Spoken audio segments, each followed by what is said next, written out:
The Project Gutenberg ebook of Plays of Old Japan. This ebook is for the use of anyone anywhere in the United States and most other parts of the world at no cost and with almost no restrictions whatsoever. You may copy it, give it away or reuse it under the terms of the Project Gutenberg license included with this ebook or online at www.gutenberg.org.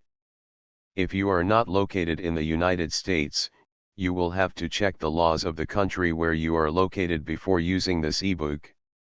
Title: Plays of Old Japan, The No Translator, Hoji Sakurai Marie Carmichael Stopes. Release date, November 2, 2013. Ebook number 44092. Language, English. Credits, produced by Henry Flower and the online distributed proofreading team at http://www.pgdp.net. This file was produced from images generously made available by the Internet Archive/American Libraries. Start of the Project Gutenberg ebook Plays of Old Japan. The table of contents was produced by the transcriber. The cover image was produced by the transcriber using an illustration from the book, and is placed in the public domain. Table of Contents PREFACEV List of ILLUSTRATION Say II to the Reader 1 The Maiden's Tomb 35 Cage Kyo 53 Tamura 70 The Sumida River 76 English Bibliography of the No. Plays of Old Japan. The No by Marie C. Stopes. Epochs of Chinese and Japanese Art by Ernest F. Fenollosa. In 2 volumes. Crown 4 Illustrated. 30 SIXS Net. A History of Japanese Color Prints. By W. von Seidlitz. Illustrated in color and black and white. 1 volume. Crown 4 25s Net. Japanese Plays and Playfellows. By Osman Edwards. With 12 colored plates by Japanese artists. 1 volume. Demai 8 VO10s. Net. Cake Mona, Japanese Sketches. By A. Urbage Edwards. 1 volume. Crown 8 VO7s. 6D Net. A History of Japanese Literature. By W. G. Aston. 1 volume. Large. Crown 8 VOSIXS. In Japan, Pilgrimages to the Shrines of Art. By Gaston Midgen, translated by Florence Simmons. 1 volume. Crown 8 VO Illustrated. SIXS Net. The Japanese Dance. By M. A. Hinks. 1 volume. Crown 8 VO Illustrated. 260. Net. London, William Heinemann. An actor of the No in full costume Tadanori. This plate, taken from a Japanese colored woodcut, illustrates well the voluminous nature of the medieval ceremonial garments. The figure is that of an ancient warrior of the Tara clan, to which Kage Kyo belonged, CP 53, who was noted also for the high quality of his poetry. He composed a special verse, which he fastened in an arrow that he always carried in his quiver, and that proved to be the means of identification when he was found by his enemies, dead in the field of battle.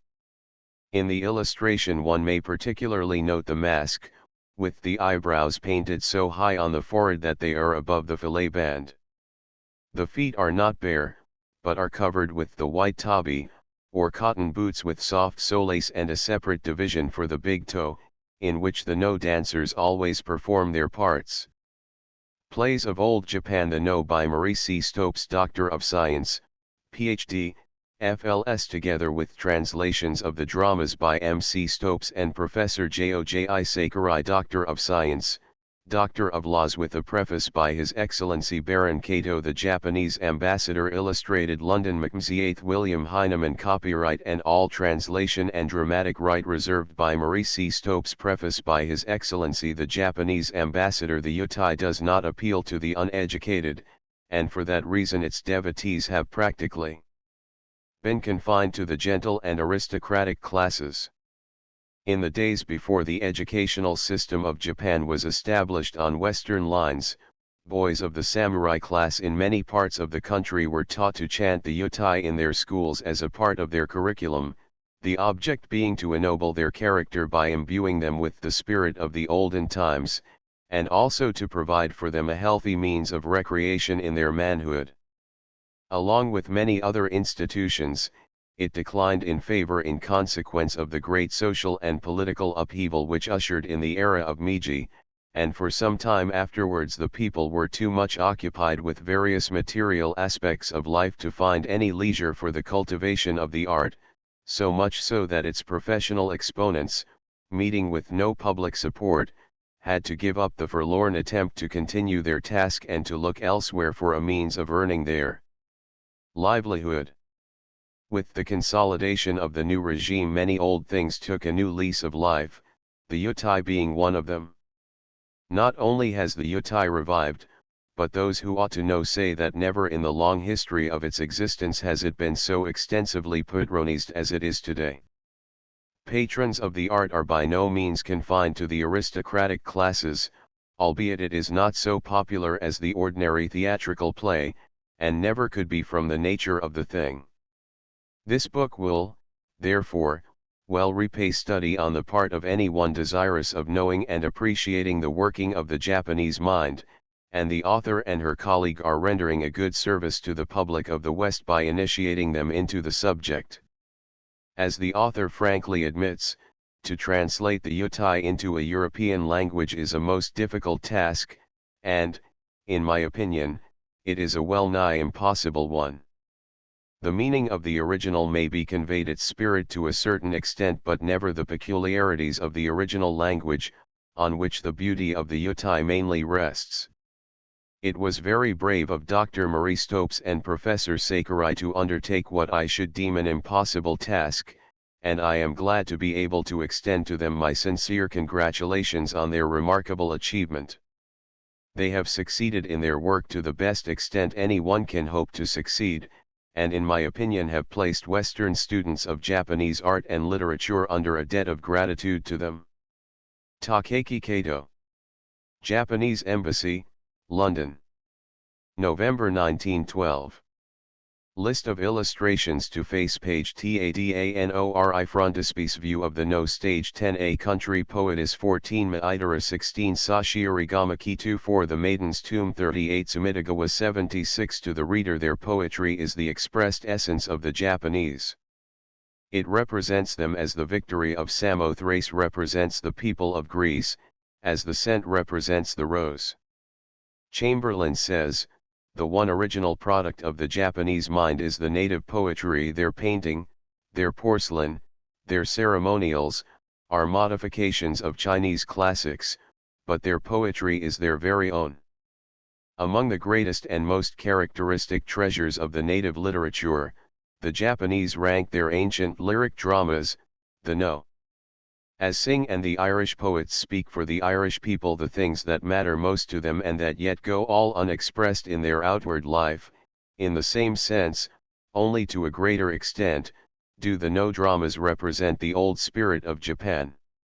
In Japanese the texts of the No dramas, all of which were written before the 16th century, are collected in a great work, the Yakyakutsukai, in which various editions give as many as 235 to 262 yutai, as the librettos of the No are called. Yet these treasures are practically unknown to the reading public of the West, notwithstanding the interest that has been taken in things Japanese. Scholars certainly have paid them some attention, and a few yutai have been rendered into English, but in most cases these translations are such as appeal primarily to scholars, and do not reach the wider public. Chamberlain's classical poetry of the Japanese, in which some of the yutai find a place, is perhaps the only exception to the general statement that no rendering of any of these plays has yet been made which is calculated to win those readers who do not delve in the transactions of learned societies nor read transliterated texts in weighty volumes, but who, nevertheless, delight in the great literatures of the world. One of the reasons for this is certainly the extreme remoteness of the subject from everything to which we are accustomed, and the difficulty of translating into our own the obscure language of these medieval texts. All students of Japanese are agreed about the excessive difficulty of making any rendering from the Yutai which combines fidelity to the original with lucidity in a European language. Yet these old plays are unique, exquisite, individual, and so full of charm that it is a great loss to the Western world that they should be entirely removed from our ken by being hedged in and shut away from us by the difficulties of language. It is clearly someone's duty to translate, not merely the words of these plays, but their meaning and spirit, so that the Western public may have partial access at least to the source that delights, and has delighted for centuries, the best minds of our allies in the East. No translation can ever convey more than a fraction of the power, beauty, and individual characteristics of the original, but it is my hope that there may be found between these covers something of the delicacy and charm of the No, some hint of their peculiar flavor and effect. If this consummation is in any single case achieved by this book, it will be, I fancy, only after the whole of it has been read and laid down, when a faint spirit of the No may take shape in the reader's mind. Mountains blue in the distance before which we stand enthralled are composed of grey rough stone and broken screes when viewed at nearer quarters, yet we enjoy not less the illusory blue. The words of a stirring poem that wafts us into a fairyland of dreams are each one commonplace enough, and each can be reduced to its elements, A, B, C, D, E, 26 of them, which can be ranged in a straight line. And so it is with the No. They must not be too much analyzed and inquired into. Their language is simple, almost to baldness in places, it is true, but their simple elements create a wonderland of illusion. In Japanese they have the power to make the spirit soar into the borders of the enchanted regions of romance, and when acted the plays make one ache with Weltschmerz in a way that shows that their place is among the great things of our world, elemental in their simplicity. Then it must not be forgotten that the text of the drama as presented is accompanied by music, and is chanted by highly trained actors in a beautiful setting. Who would think of judging Wagner from the texts of his librettos alone, and of ignoring his power as a scene creator and a musician? The texts of the No are largely prosy, if you will. Mr. Sansom recently censured me, and with me the leading Japanese authorities on the subject, for our appreciation of the poetry of the No. He would have us believe that the steady popularity of these plays for 600 years among the leading men of the country, from priests and poets to princes and warriors, is due to overestimation, and that they are, after all, mostly prose of no high quality. In a language so widely diverging from our own in its construction and mode of thought as Japanese, the details of the literary style and composition are beyond reach of my judgment. As the Japanese for so long have been consistent in their admiration of the literary construction of the No, I am content in that matter to accept their verdict. But of the atmosphere and general effect of the plays I can judge for myself, and I find them among the supremely great things in world literature. That Mr. Sansom does not, depends on his own taste in the matter. I have, in these modern days of unshackled opinion, heard people openly announce that they saw nothing in Shakespeare. I fancy that if we could translate literally into the English language the Song of the Nightingale to its mate, it would be found to be largely composed of mundane affairs and prosy gossip about its neighbors, the weather, and the marauding schoolboy. But is it to us any the less romantic and glorious in association? There is a focal distance for every work of art, and if we choose to overstep it and go and rub our noses against the canvas of supreme genius, we will only find smeary paint and an unpleasant odor. So, acknowledging the prosy elements in the texts of the No I have attempted to render, I present them in the hope that there will be some readers who will see through the shrouding veils of a foreign language something of the features of the eternal loveliness of the original. My great regret is the imperfections of my handling of these delicate fantasies.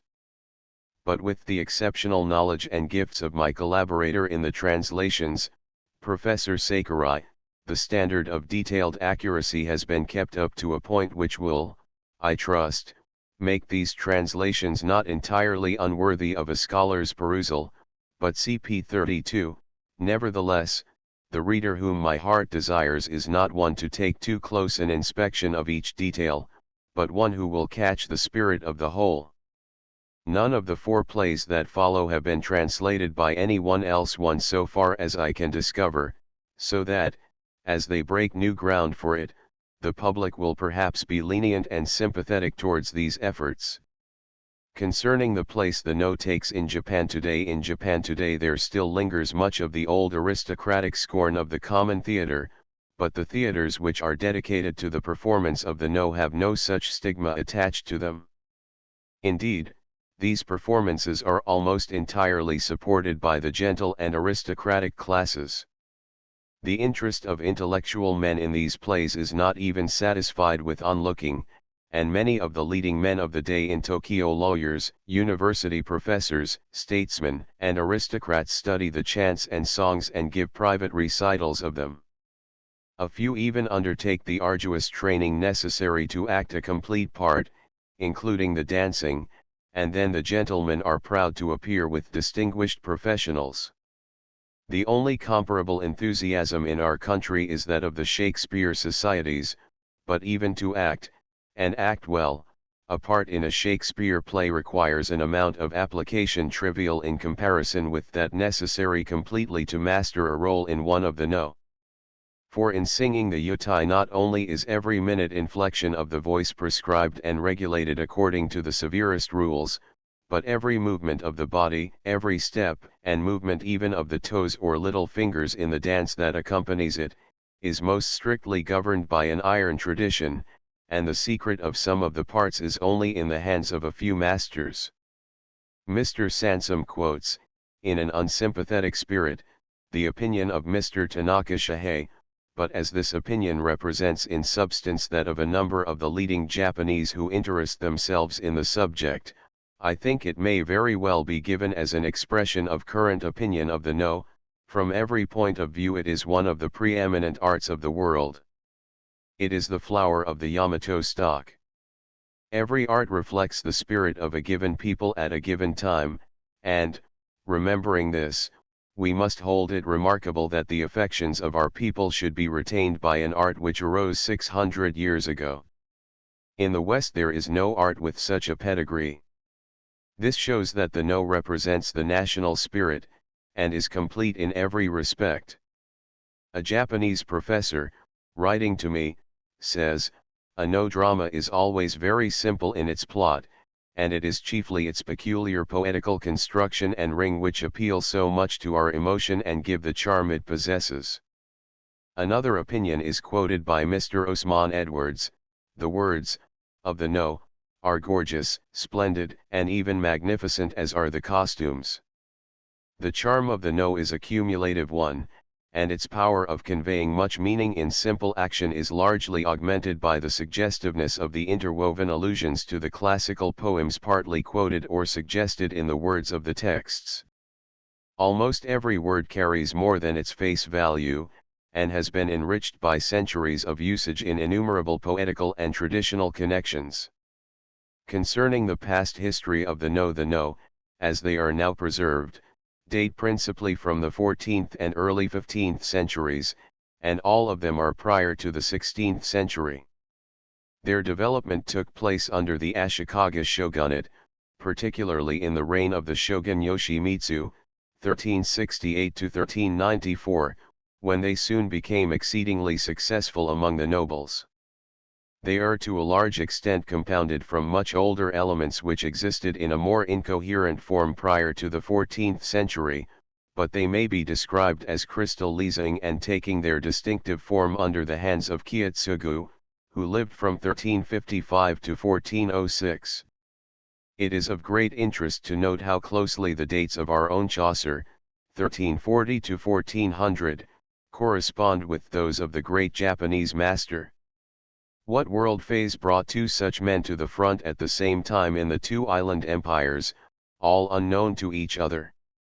Kiyotsugu was the founder of the No proper, and one of his pieces is given on p39. It is certain that he did not suddenly evolve this type of drama, but took the elements that were to hand and fused them together with the flux of his personal genius. Chief among the material available were the kagura or pantomime dances, which were performed at Shinto festivals on temporary wooden platforms. Direct descendants of these, nearly in their original form, have lingered until the present day. I have seen performances on the rough temporary platforms, where the actors were gaudily but cheaply decked and where the crowded audience was almost entirely composed of the common people who stood semi-scornful for a few moments, or were detained for a long time while passing on their daily business. The antiquity of such performances can be imagined from the fact that in the Kojiki, which was written in 712 AD, they were described as being ancient and their origin was associated with the sun goddess. The mythical story of their origin is one of the well-known tales of Japan. The sun goddess, Amaterasu, was offended and retired to a cave, withdrawing her luminous beauty from the world. As may be imagined, this was very inconvenient for everyone, including the rest of the gods, who in their distress assembled on the dry bed of the river of heaven. This is the Milky Way, and to one who knows the mountain rivers of Japan it gives a very telling little touch, for the dry bed of a Japanese river is a broad curve of round white stones. They endeavored in many ways to lure the sun goddess out of her cave, and at last they invented a dance and performed it on the top of an inverted empty tub, which echoed when the dancer stamped. This excited her curiosity, and the goddess was successfully drawn out of her hiding place. The light of her radiance once more blessed the earth, and all was right again with gods and men. The stamping on the hollow tub is still suggested in the dancing of the No, where the actor raises his foot and stamps once or twice with force enough to make the specially prepared wooden floor of the stage echo with a characteristic sound. It is quite probable that the actual words of the yutai, librettos, of the No were partly, if not entirely, written by Buddhist monks, and Kiyotsugu was only responsible for bringing the whole together and stage managing and stereotyping the plays. Following Kiyotsugu, who died in 1406, was his son Motokiyo, one of whose plays will be found on p56, who lived from 1373 to 1455. As well as adding to the number of the actual plays, as many as 93 are attributed to him, he greatly improved the music. By the time of his nephew some of the several different schools of No interpreters, which are still in existence, had sprung up. The ruling shoguns paid great attention to the No. Kiyotsugu. The founder was taken by the shogun into his immediate service and was even given the rank of a small daimyo. Both Hideyoshi and Ieyasu, two of the greatest men in Japanese history, were not only fond of witnessing the plays, but it is reported that they actually took part in them among the actors. Concerning the presentation of the No, a single No play is not a lengthy performance, the average time for its complete presentation being merely 1 hour. But a performance of No at a theater generally lasts a whole day, except at special short performances, mostly arranged in connection with festivities, because half a dozen pieces are on the program, and between each is given one of the mad words, or hyogen, which are short, ludicrous farces, and which serve to relieve the tension of the higher, and generally tragic pieces.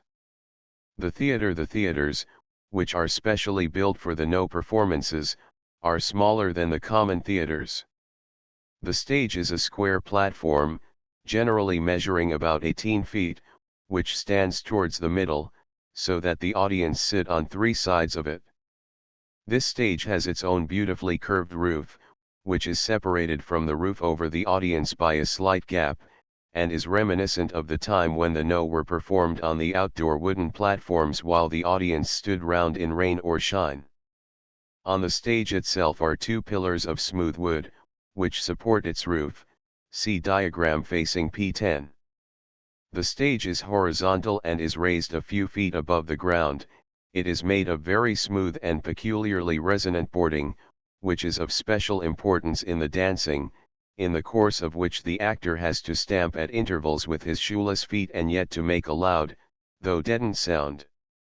Let us not forget the inverted tub and the sun goddess. This feature of the dancing is not to be despised, for its effectiveness is notable. By the kindness of the Secretary of the Royal Society of Literature, I am allowed to reproduce my plan of the No Stage 2 from their transactions, so I am tempted to quote also a paragraph describing it. Leading to the stage is a gallery 9 feet wide, along which the actors pass very slowly on their way from the green room to the stage, and pause at each of the 3 pine trees stationed along it. A curtain shuts the end of the gallery from the green room. All the woodwork is unpainted and unstained, though very highly polished, and there is neither scenery nor appliances to break the harmony. The 3 actual pine trees and a flat painted pine on the wall at the back of the stage are all the ornament there is. The woodcut facing P10 is an illustration of the stage taken from a Japanese print. It represents an undress recital, but shows well the build of the stage itself. The pine tree which is painted on the bare boards at the back is not realistic, but is much conventionalist, with solid emerald green masses of foliage and a twisted trunk. It is like those trees which are seen in symbolic pictures and on ancient ceremonial embroideries such as are used at weddings and at the New Year time. The pine tree, and all it has come to mean to the Japanese as a symbol, is closely associated with the No. Deeply interwoven in the national sentiment is the play Takasago, which is the story of the faithful spirits of the pine tree and is perhaps the most important and most beloved of all the No play too. View of the No stage to the left is the gallery along which the actors enter. On the stage is a figure in ordinary ceremonial dress, not in costume, reciting a piece with the aid only of a fan. Note the beautifully elaborate roof belonging to the stage itself. The pieces of blue sky in the right and center which break into it, like the clouds in the left foreground, are a conceit of the artist, but the blue sky to the left indicates with verisimilitude the open space surrounding the stage. Diagram of stage arrangement in the No, showing also the position of the audience. On the stage the chorus is represented by crosses, the leader of the chorus marked. The numbers I and 2 represent the positions during most of the action of the leading actors. I represents the shite. 2 represents the walkie. The encircled numbers show the positions of the musicians, who are stationary during the piece. 1 the taiko player. 2 the Utsuzumi player. 3 the Katsuzumi player. 4 the Fu player. The squares at the front of the stage represent the 2 pillars supporting its roof. Reproduced by permission of the Royal Society of Literature. The chorus, quoting again from my paper, before the play begins the chorus comes in, robed in blue or blue-gray, and enters into the color scheme. The men squat on their heels with their legs folded straight and flat along the boards on the right of the stage, and before them lie their fans, which remain closed through the whole play, but are raised upright while they are singing. The chorus chants at intervals throughout the piece, sometimes informing the audience of the events supposed to be taking place, or to have taken place, sometimes moralizing on the fate or feelings of the hero or heroine, sometimes describing their emotions, sometimes even instructing them. While they are doing this their fans are raised upright, with one end touching the ground, and are laid down again directly the words are finished. The Japanese name for the chorus is ji, a word meaning also ground, the ground color, as it were, on which the figures of the drama are painted. As is natural, such an arrangement of chorus and stage recalls the Greek plays. The comparisons and contrasts between this and the Greek, which spring immediately to one's mind, have already been published by Professor Chamberlain and others, who have given some account of the No, and to whose works reference should be made, see list on p. 103.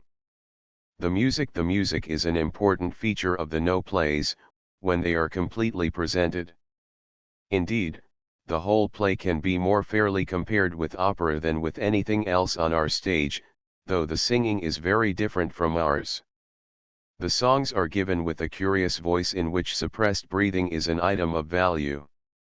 Other parts of the play are chanted in unison, and even the prose words are intoned in a unique way which removes them absolutely from the realm of ordinary speaking, and makes them to a foreigner practically indistinguishable from the songs.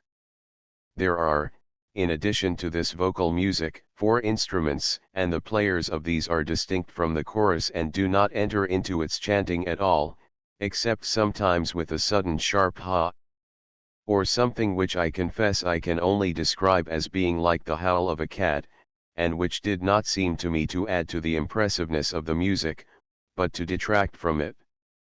The musicians enter the theater and take their place on the stage, in the places indicated in the diagram, after the chorus is seated and before the actors appear. In a full set of musicians, the first is the performer on the taiko, who plays a flat drum set in a wooden stand on the floor, ornamented with a gorgeous scarlet silk tassel of such size and brilliance as to lend a vivid beauty to the quiet color scheme. The next musician is the player of the Itsuyuzumi, which is a kind of elongated drum held on his knee. The Katsuyuzumi is an hourglass-shaped drum, which is held on the shoulder. Both Profs. Chamberlain and Dickens call this a tambourine, but that name gives an entirely wrong impression both of the shape and the sound of this instrument.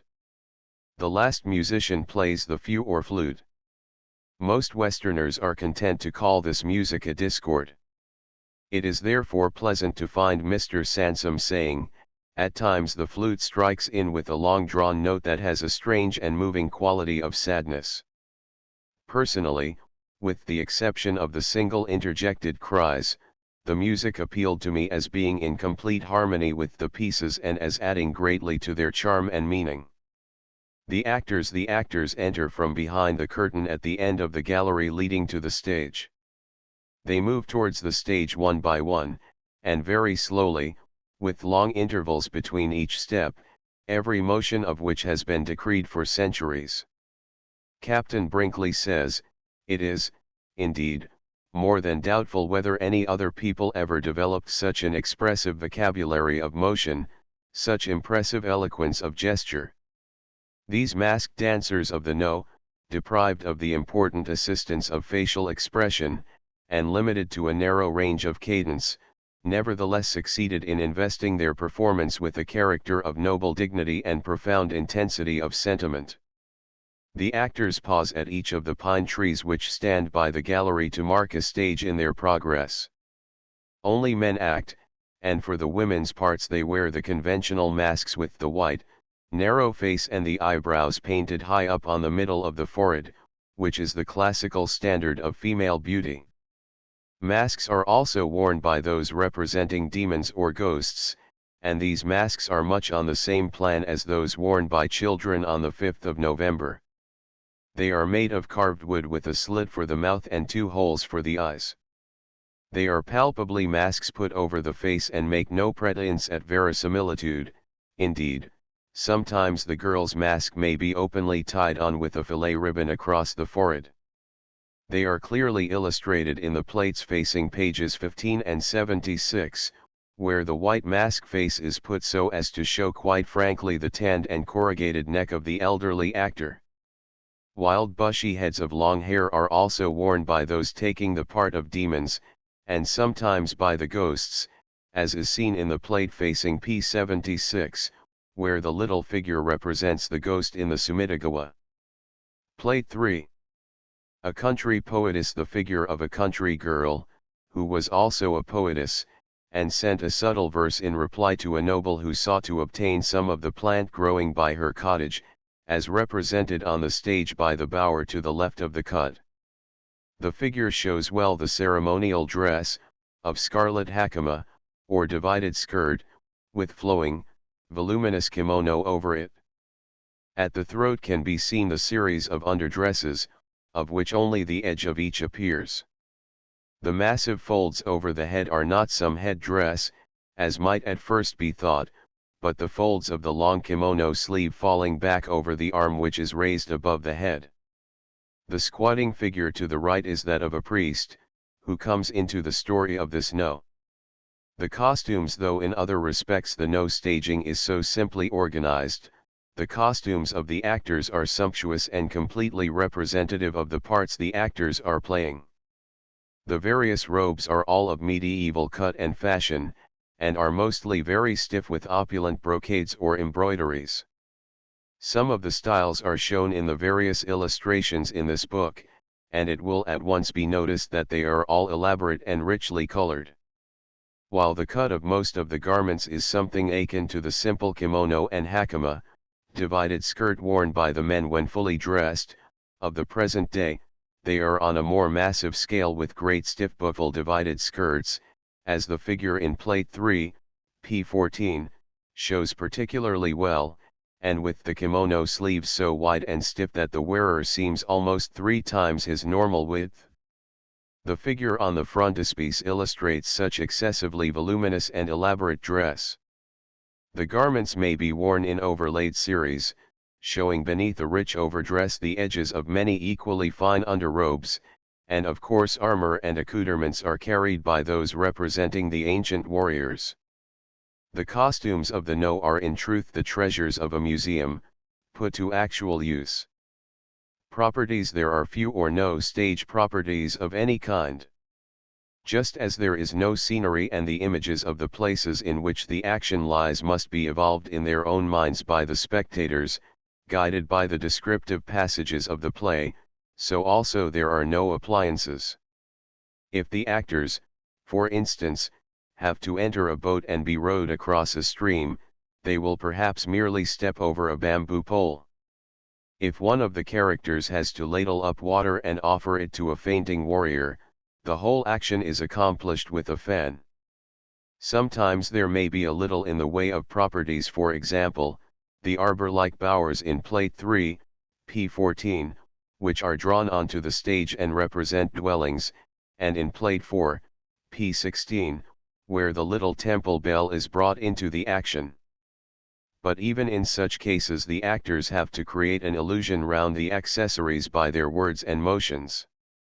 We scarcely need to be reminded that Shakespeare's plays were originally written for a stage which had but little more in the way of properties, and that even today there are not a few persons who feel that Shakespeare's finest passages do not gain but actually lose by the lifelike and elaborate settings of the modern stage. When one hears the No called archaic and primitive because of their absence of scenery and the childlike simplicity and artlessness of the properties, one feels it is by a critic who is confusing values. Words which unaided can hold an audience, a drama which can paint the scene directly on the mind with little intervention of the eye, is surely not rightly described as primitive. Plate 4. Maidara. This print, taken from a Japanese colored woodcut, illustrates the central figure of a No drama, with the single, most characteristic piece of stage property, belonging to the play. The figure is that of a mother, well nigh mad with grief at the loss of her child, note the bamboo in her hand, a symbol of her state, who sets out to seek him. She finds the little one at the temple of Maidara, a view of which is inset in the black circle on the left of the print. The model of a temple bell in red lacquer beneath this is mounted on roller feet, and is an illustration of the piece of property which is all that represents the temple on the stage, and is a good example of the simplicity of the stage mounting of the No pieces. The audience, Professor Aston, in his History of Japanese Literature, says, p200 representations of the No are still given in Tokyo, Kyoto and other places, by the descendants or successors of the old managers who founded the art, and are attended by small but select audiences composed almost entirely of ex-daimyos or military nobles and their ex-retainers. To the vulgar the No are completely unintelligible. The contrast between the audiences at the No and at the common theater is very marked, but then it must be remembered that practically no one of culture or refinement attends the common theater, and practically every one of that class is interested in the No owing to the present social conditions in Japan. However, the audiences at the No pieces are not so small or so restricted as this would lead us to believe if we did not remember that ex-daimyos and military nobles have entered almost every social grade. Many, indeed most, of the common police are samurai, excessively poor students of the university or school teachers, and even rickshaw-men may be the representatives of the proud old families.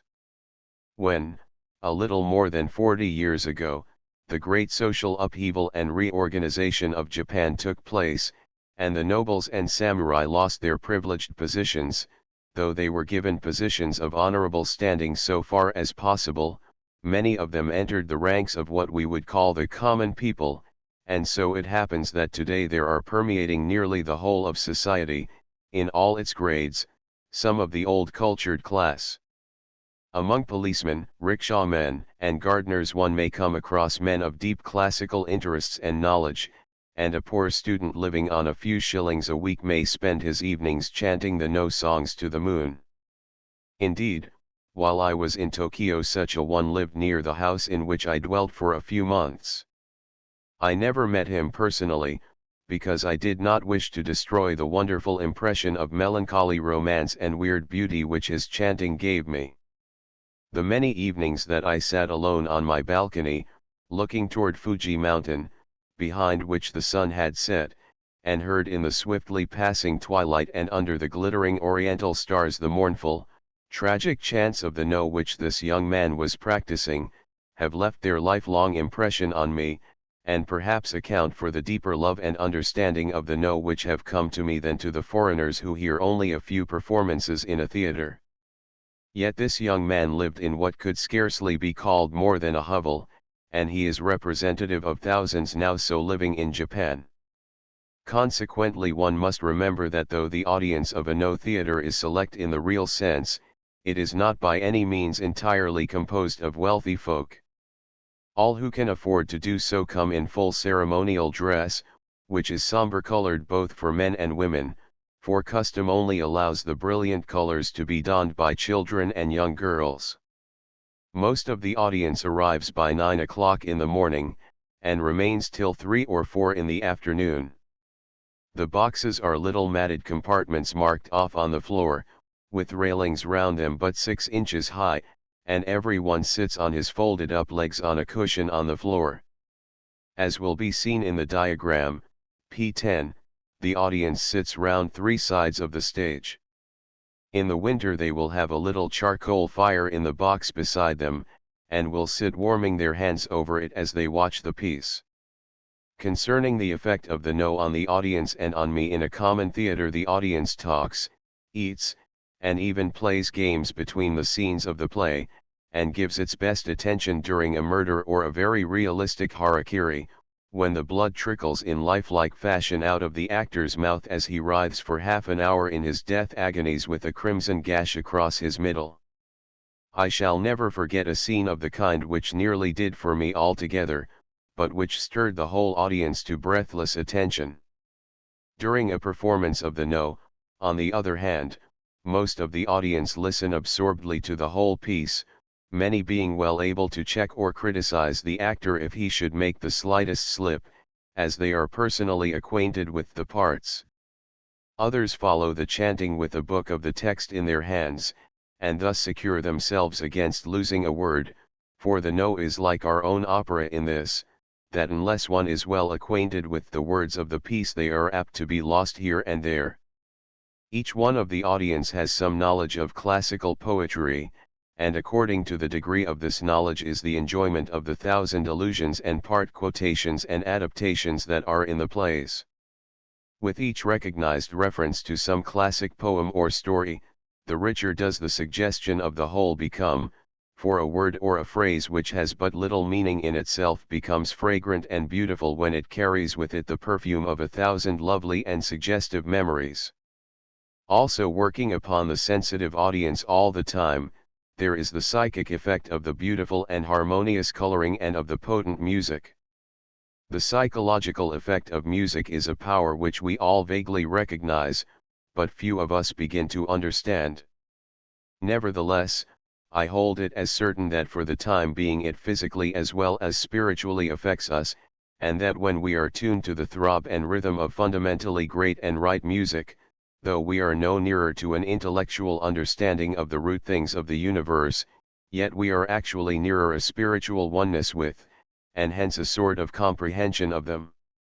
The music of the No, founded on a different scale from our own, has a very peculiar effect, yet one in complete harmony with the mental conceptions of the plays.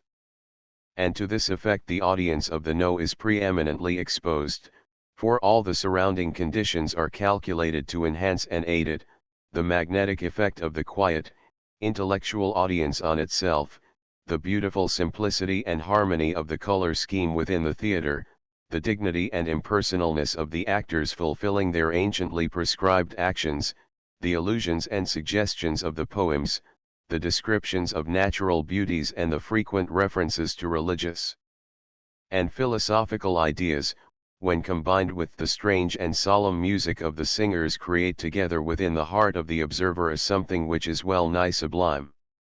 Going to the No as a stranger and a foreigner, to whom almost all the allusions and suggestions of classical quotation were lost, to whom no thrills could be communicated by the mention of a single word, just think for a moment what feelings the one named Deirdre of the Sorrows creates in you if you know the Irish stories and have seen Synge's play. Well, just such feelings are created in a Japanese by single words and names, which to us appear prosy or unintelligible, yet even I was caught in the power of the whole creation of the No. To my earlier words I still adhere, there is in the whole a ring of fire and splendor, of pain and pathos, which none but a cultured Japanese can fully appreciate, but which we Westerners might hear, though the sounds be muffled, if we would only incline our ears. Those who find the No plays prosy and of mediocre merit, have but partially comprehended them through having been too intent upon the letter of the law. Concerning the dramatic construction of the No, true dramatic qualities are almost entirely absent from the No. There is no interplay of the characters, no working up of a story to some moving, dramatic and apparently inevitable conclusion. Nor are the unities of time and place in the least regarded. Even centuries may be supposed to elapse in the course of the story of a play, and an actor may be represented as traveling far while declaiming a short speech. An outline scheme of the plot which would be found to fit the majority of the plays is as follows: the hero or heroine, or the secondary character, sets out upon a journey, generally in search of some person or to fulfill some duty or religious object, and on this journey passes some famous spot. In the course of long and generally wearying wanderings, a recital of which gives an opportunity for the descriptions of natural beauties, this living person meets some god, or the ghost or reincarnated spirit of some person of note, or perhaps the altered and melancholy wreck of some one of former grand estate. Generally at first this ghost or spirit is not recognized, and the living hero converses with it about the legends or histories attached to the locality. Usually then toward the end the ghost makes itself known as the spirit of the departed hero for which the spot is famous. Often a priest forms one of the characters, and then the ghost may be soothed by his prayers and exhortations. There is generally some moral teaching interwoven with the story, the hero or the ghost exemplifying filial or paternal duty, patriotism, or some such quality, while there is a thread of Buddhistic teaching throughout.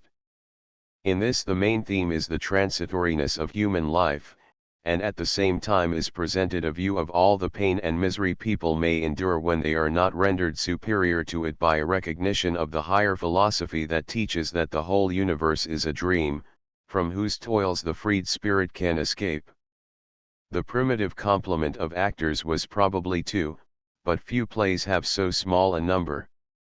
3 or perhaps 4 actors is the usual, and 6, with a few exceptions, is the highest number for a complete cast. 1. The hero or protagonist is called the shite. 2. The companion or assistant to the hero is the tsuer. 3. The balance of the story is preserved by a sort of deuteragonist called the waki, who may also have his tsuer. 4. A child part may be added to enrich or add pathos to the play, as in the Sumida River for example, and he is called the Kakata. 5. Then there may be the ahi, or supplementary actor. The actors do not perform many evolutions on the stage, and though their movements are in harmony with the story to some extent, they tend to remain more or less in the relative positions that are indicated on the plan of the stage facing P10. Concerning the literary style of the original texts of the No, the text of the No is composed of a mixture of somewhat stilted and archaic prose, incompletely phrased portions, and poetry in correct metrical form. The strictly compressed and regulated 5 and 7 syllabled lines of the short, standard verses of Japan are here scattered somewhat irregularly. Indeed, the general text of the No may perhaps best be described as poetry but half dissolved in prose, or, to use another simile, as an archipelago of little islets of poetry in a sea of prose, each islet surrounded and connected by sandy shores and bars which have been reduced almost to sea level. All through the pieces there is an immense number of plays upon words, of pillow and pivot words, of short quotations from and allusions to classical poetry, so that the text simply bristles with opportunities for literary commentators. The excessive amount of classical allusion and quotation, while it does not appeal at all to us, is one of the features which principally delights the Japanese literati. For this is considered not only to show the degree of knowledge which the author possessed, but also to add greatly to the richness and suggestiveness of the piece by bringing to the memory other cognate scenes and ideas. The merit of the frequent quotations being that they allow of great compression and terseness of style, so that in a few words an author can bring a series of scenes before the mind of his audience. Plate 5. Sashiri Gamaki. This plate, taken from a Japanese colored woodcut, illustrates the No, of which Komaki is the heroine. She was a poetess of great beauty and poetic gifts, and many distinguished poets were very jealous of her. On the occasion of one of the competitions of verse before the emperor, the figure on the extreme right with scarlet skirts, one of her enemies attempted to prove that her verse was plagiarized and that he had it already in his own collection. She proves his fraud by washing out the verse which he had just written into his book after hearing it, showing that it was not printed with the rest. This she is about to do in the picture. The story continues that after his exposure he tried to commit suicide to escape disgrace, but she generously prevented him. The mask worn by the actor who takes her part well illustrates the classic type of beauty in Japan. The eyebrows are shaved off, and painted on high upon the forehead beneath the hair. In the action she uses a fan to express the business of washing out the interpolated verses, cp 16. The oblong article to the right represents the table on which a copy of her verses was laid in the competition. So much we can understand, but the pillow and pivot words are without parallel in our own language. By means of them the subject may be diverted to some idea which appears, to our way of thinking, totally unconnected. For instance, in the Sumida River, cp 83, the use of the root word for repute by the ferryman makes the mother, in the following line, recall and quote a classic poem on quite another subject which has the same root word in it. The link connecting the two subjects being merely the one root word which is common to both, and which is called the pivot word, the value of which is, of course, entirely lost in translation. In English, unconnected ideas alone are left. Some examples of such devices are mentioned in the notes following the translations of the plays at the end of the book, but throughout the yutai they are of perpetual recurrence and are far too frequent to be mentioned every time they appear. In his Classical Poetry of the Japanese, Professor Chamberlain gives an account of the pivot words, and he admires their dissolving view effects, but Aston thinks them frivolous and a sign of decadence.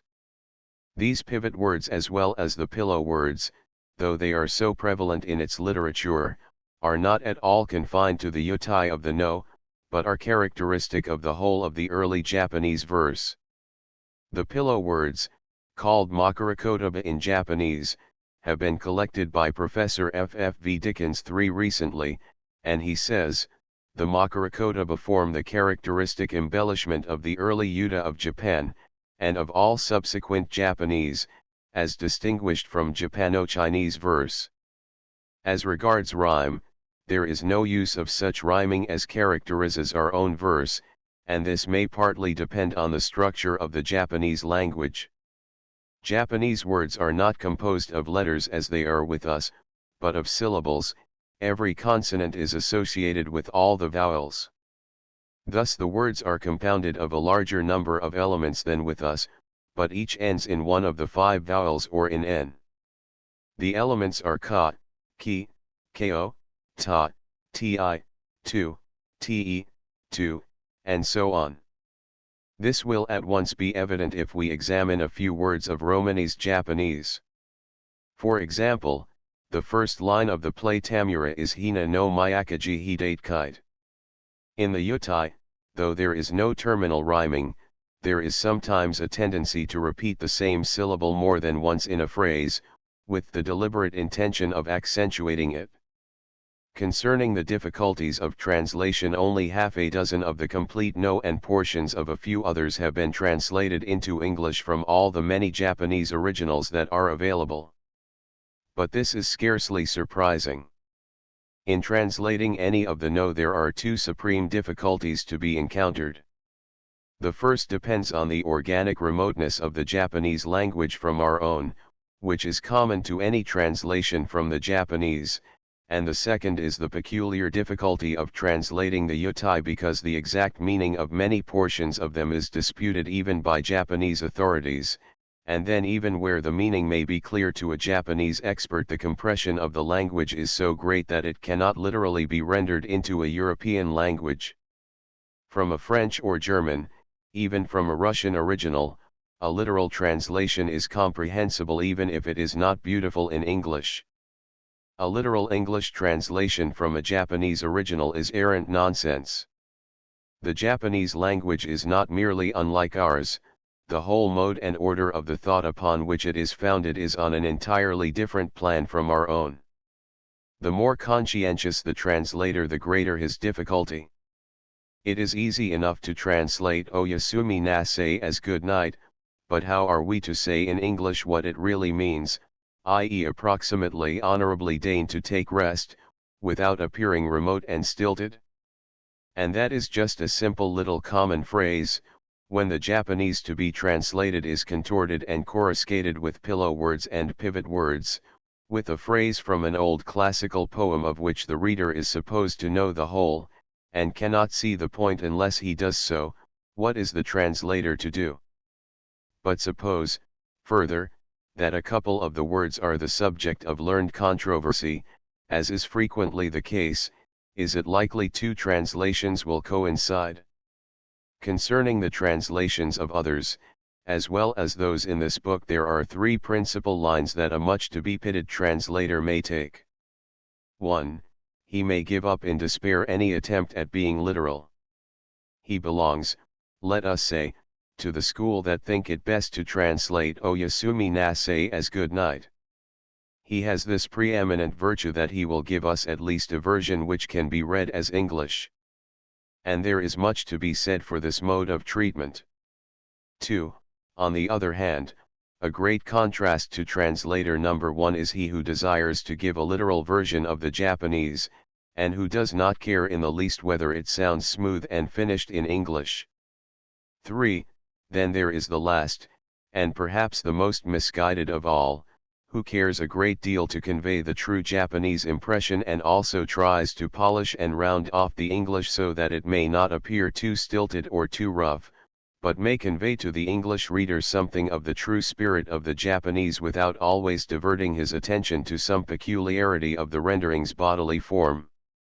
As I myself have endeavored to supply the third type of translations, I may be allowed to enlarge a little on the attitude of mind of one making the attempt. M. Bergson, in his inimitable book on laughter, says, "Where lies the comic element in this sentence, taken from a funeral speech and quoted by a German philosopher, he was virtuous, and plump? It lies in the fact that our attention is suddenly recalled from the soul to the body. The sudden intrusion of the body, particularly the imperfect or ill-managed body, is the source of most of the comic element in human life. Hence, recognizing this fatal pitfall, I have felt it essential to make the body of my translations as little irritating and noticeable as possible, while at the same time preserving, as far as the language will allow, complete truthfulness to the spirit of the original. All my sympathies are with the translators in class number 2, and were our universe not organized in the humorous way that M. Bergson has pointed out, I should have ranked myself with them, and attempted to give only a literal rendering of the Japanese. But such translations never allow us for a moment to forget the English body of the original Japanese spirit, because the body they give it is out of joint, abnormal in our eyes, and therefore it absorbs our attention or renders ridiculous the hints it conveys that the spirit it encloses may have aspired to soar. Let me illustrate by quotation. Dickens's foremost scholarly and valuable translation keeps one's attention always in the realm of intellectual interest, and it is his intention to be strictly in accord with the original.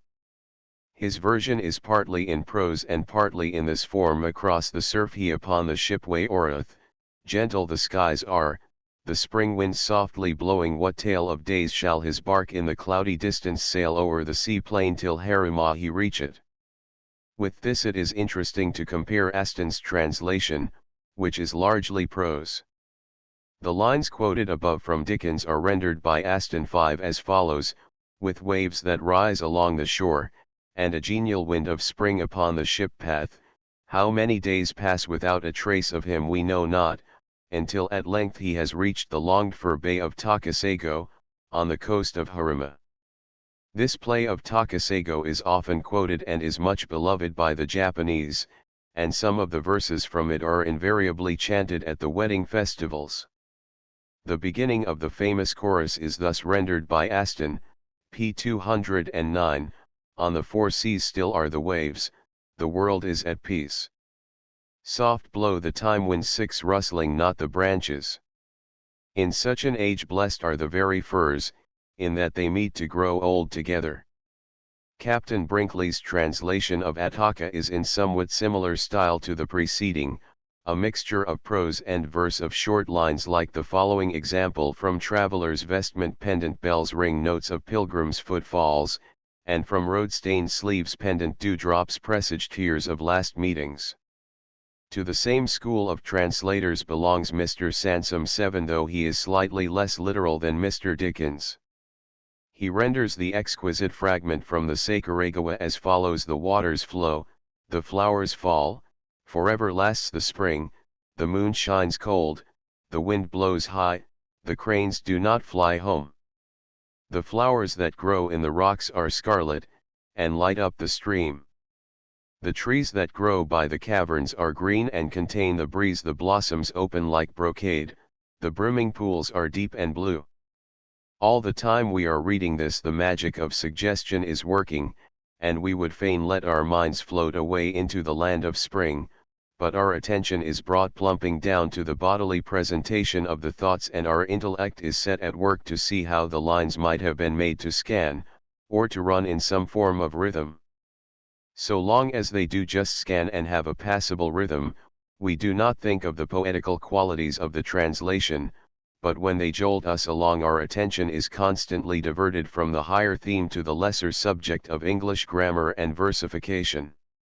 So that I have endeavored in my translations to make the lines run smoothly enough to be read aloud without much irritation, and though I have doubtless not fully succeeded, I have tried to give them as much verbal beauty as was possible within the narrow limits afforded me by the literal Japanese meaning. In this my collaborator, Professor Sakurai, has held the rein on me at times when I would have liked to run away with some poetical conceits, and it is owing entirely to his tireless exertions that the result has a fair degree of accuracy.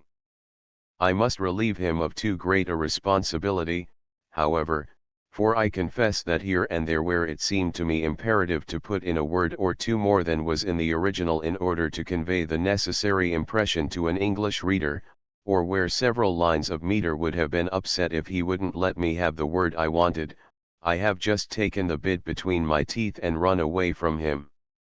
But this has happened seldom, and on the whole I think it will be found that the English version bears close comparison with the Japanese. Now a word regarding the type of verse that is used by those who translate into a recognizable English form. Of these the translations in Professor Chamberlain's classical poetry of the Japanese of four of the finest and most renowned yotai of the No are models to be considered by any later translator. Professor Chamberlain puts the words into prose, and the songs into rhymed verse. The chorus at the end of the Robe of Feathers is a good example of this easily flowing verse, p. 146, Dance on, sweet maiden, through the happy hours. Dance on, sweet maiden, while the magic flowers crowning thy tresses flutter in the wind riced by thy waving pinions intertwined. Dance on. For ne'er to mortal dance 'tis given to thee with that sweet dance thou bringest from heaven, and when, cloud soaring, thou shalt all too soon homeward return to the full shining moon, then hear our prayers, and from thy bounteous hand pour sevenfold treasures on our happy land, bless every coast, refresh each panting field, that earth may still her proper increase yield. But to my ear such consistently rhymed verse does not convey any suggestion of the sound of the Japanese chants. As Captain Brinkley has it, by obeying the exigencies of rhyme, whereas the original demands rhythm only, the learned sinologues, their translators, have obtained elegance at the partial expense of fidelity.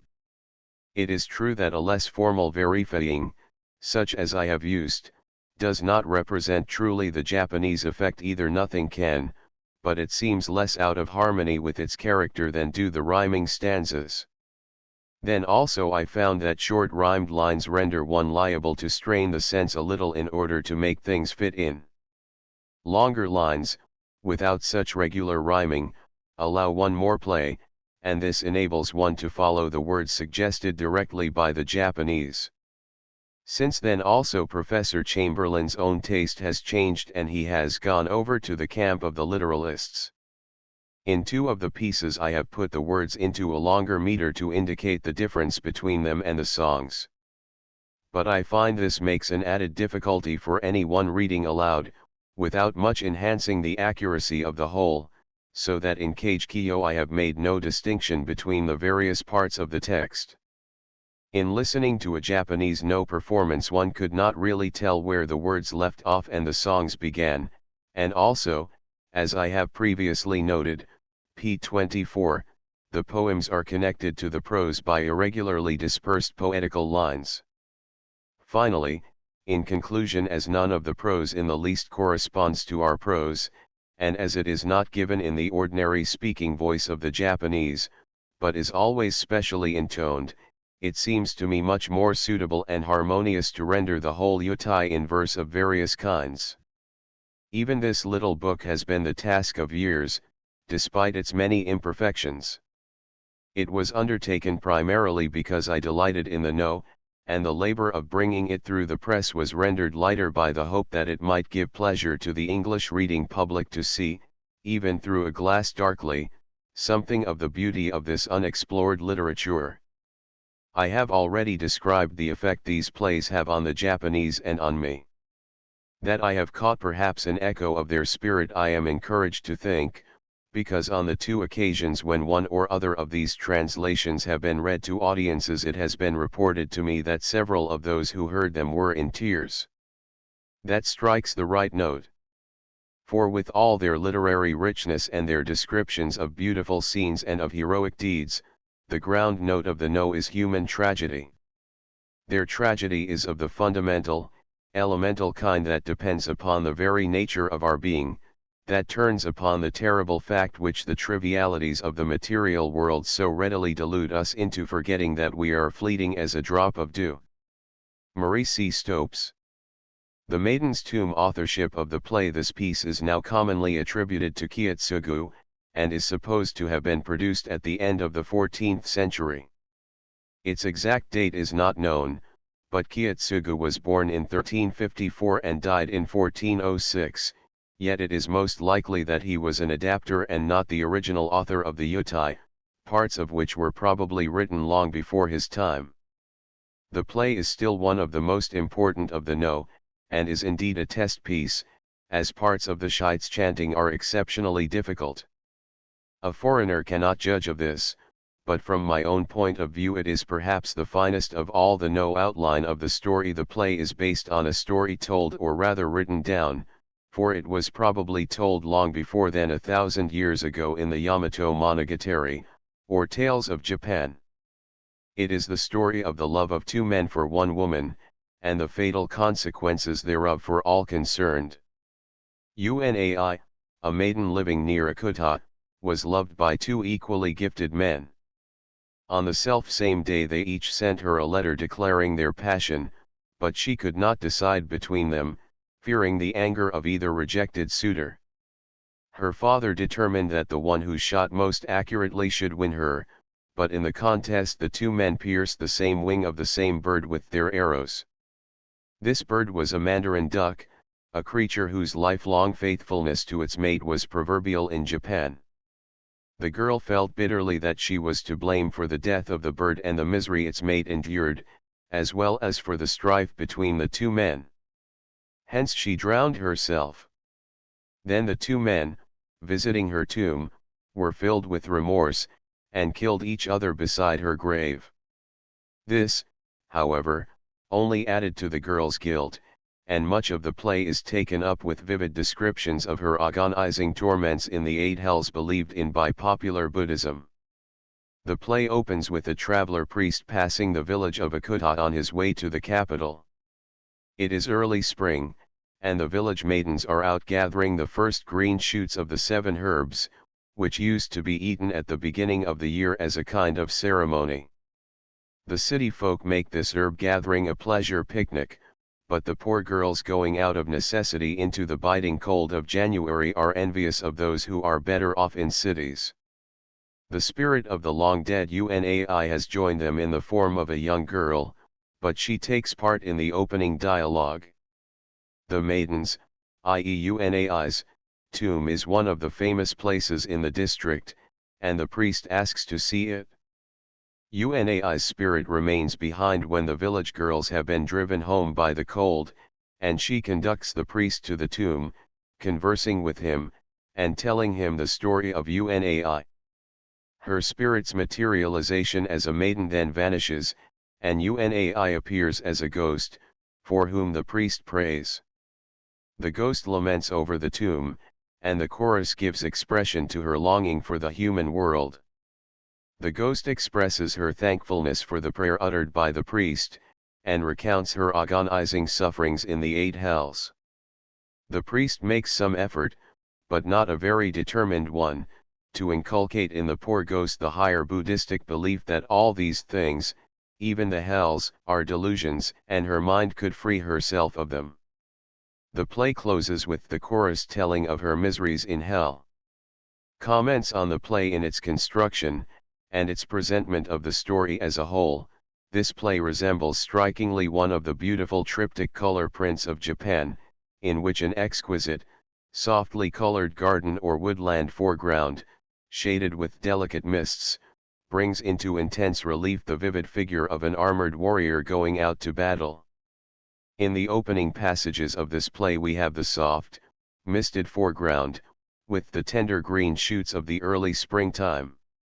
One sees the thin, frosted ice pushing aside the sprouting plants, and the scene is enhanced and the description of it embroidered by poetic references to the details of the picture. But among the maidens is one, outwardly like others, so that they do not recognize the difference themselves, but yet one who is a tragic figure, a temporary reincarnation of a spirit from hell. Then with the priest the spirit converses, and paints in vivid colors the central figure, for whom the whole scene forms but the setting. To us in the West the moral attitude of the place seems very strange. From her initial sin in being sufficiently beautiful to attract the love of two men, and her guilt in causing the death of the mandarin duck, in a Buddhistic country no small crime, we see crime after crime laid upon the maiden's head. And all the time in our eyes she appears utterly innocent of everything save a too ready yielding to a tender conscience, and a willingness to take blame upon herself. Hapless maiden, how different is this treatment of hers from that accorded in the West to charming girls. In old Japan not all the 8 hells would have been accounted sufficient for Helen of Troy.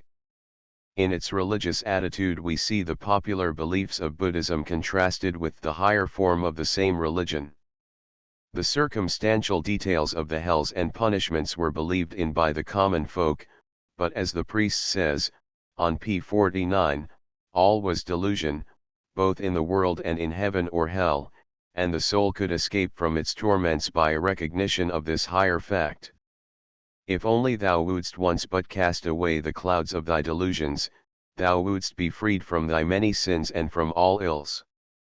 The Maiden's Tomb 8 Dramatis Personae. The maiden Unai, really her spirit temporarily incarnated as a maiden, Shite, 2 of the village maidens, Xur, a priest, Waki, the ghost of the maiden Unai, Nokajite, Chorus Plate 6. The Maiden's Tomb. This illustration, from a Japanese colored woodcut, shows the figure of the maiden Unau, cp 35, who wears a dress resembling that still worn by country maidens, though with the volume of the garment and the size of the patterns both a little more exaggerated than those which are now customary. The designer of the woodcut has put in symbolic and formalized representations of the mandarin ducks and the flames of hellfire which were among Unau's torments. Seen the fields of Ono near the hamlet of Akuta in Setsu, in the early spring. The priest enters. Priest, far through the country has my journey lain, far through the country has my journey lain, and to the capital I speed my way. I, a priest, am from the country, from the western districts coming nigh to the capital, which hitherto my eyes have never seen. The paths along the coast are manifold, the paths along the coast are manifold, that on this journey I have traced, and oft my way has lain by boat across the sea.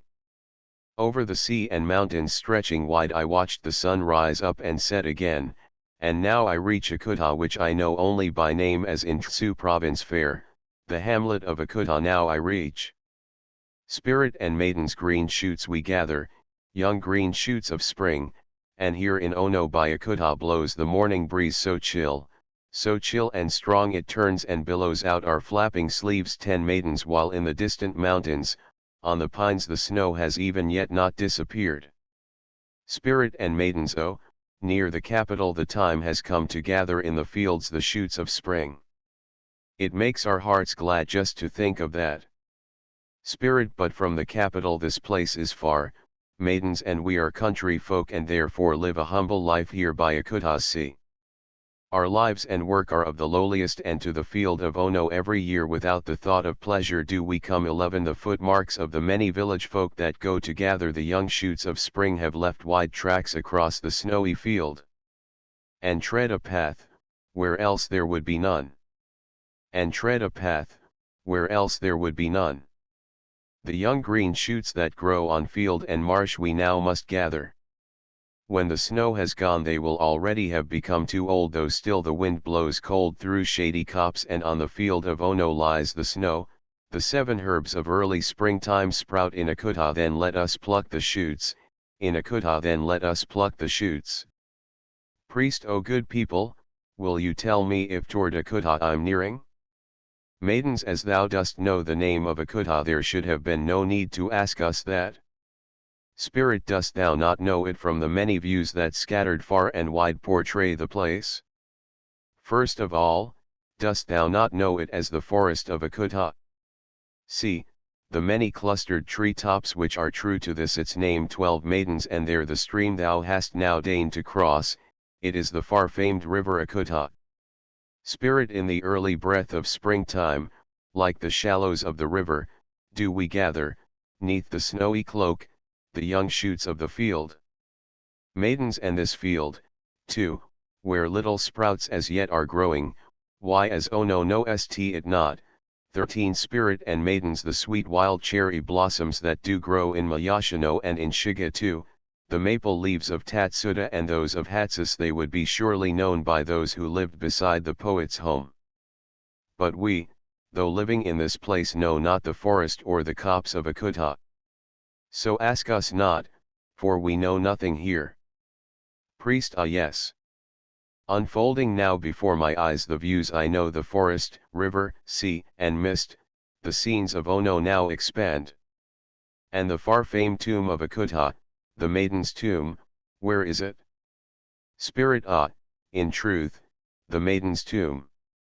That is a place that I have heard of, where about it is I know not, yea, I know not in the least. Maidens: but prithee, traveller, these useless things we beg thee ask us not, we prize the time 14 when we can gather these young shoots of spring. Spirit: and thou thyself, too, journeyest in haste, so wherefore dost thou tarry with us here? Maidens: thereon an ancient poem has the words chorus 15 I a charming hindrance to the traveller are they who pluck young shoots in Ono's field in Akuta. 16 Why ask then useless things? 2 Thou, watchman of the field of Tobui that lies in Kajigano, go and see, thou, watchman of the field of Tobui that lies in Kajigano, go and see if it is not yet time to pluck the shoots.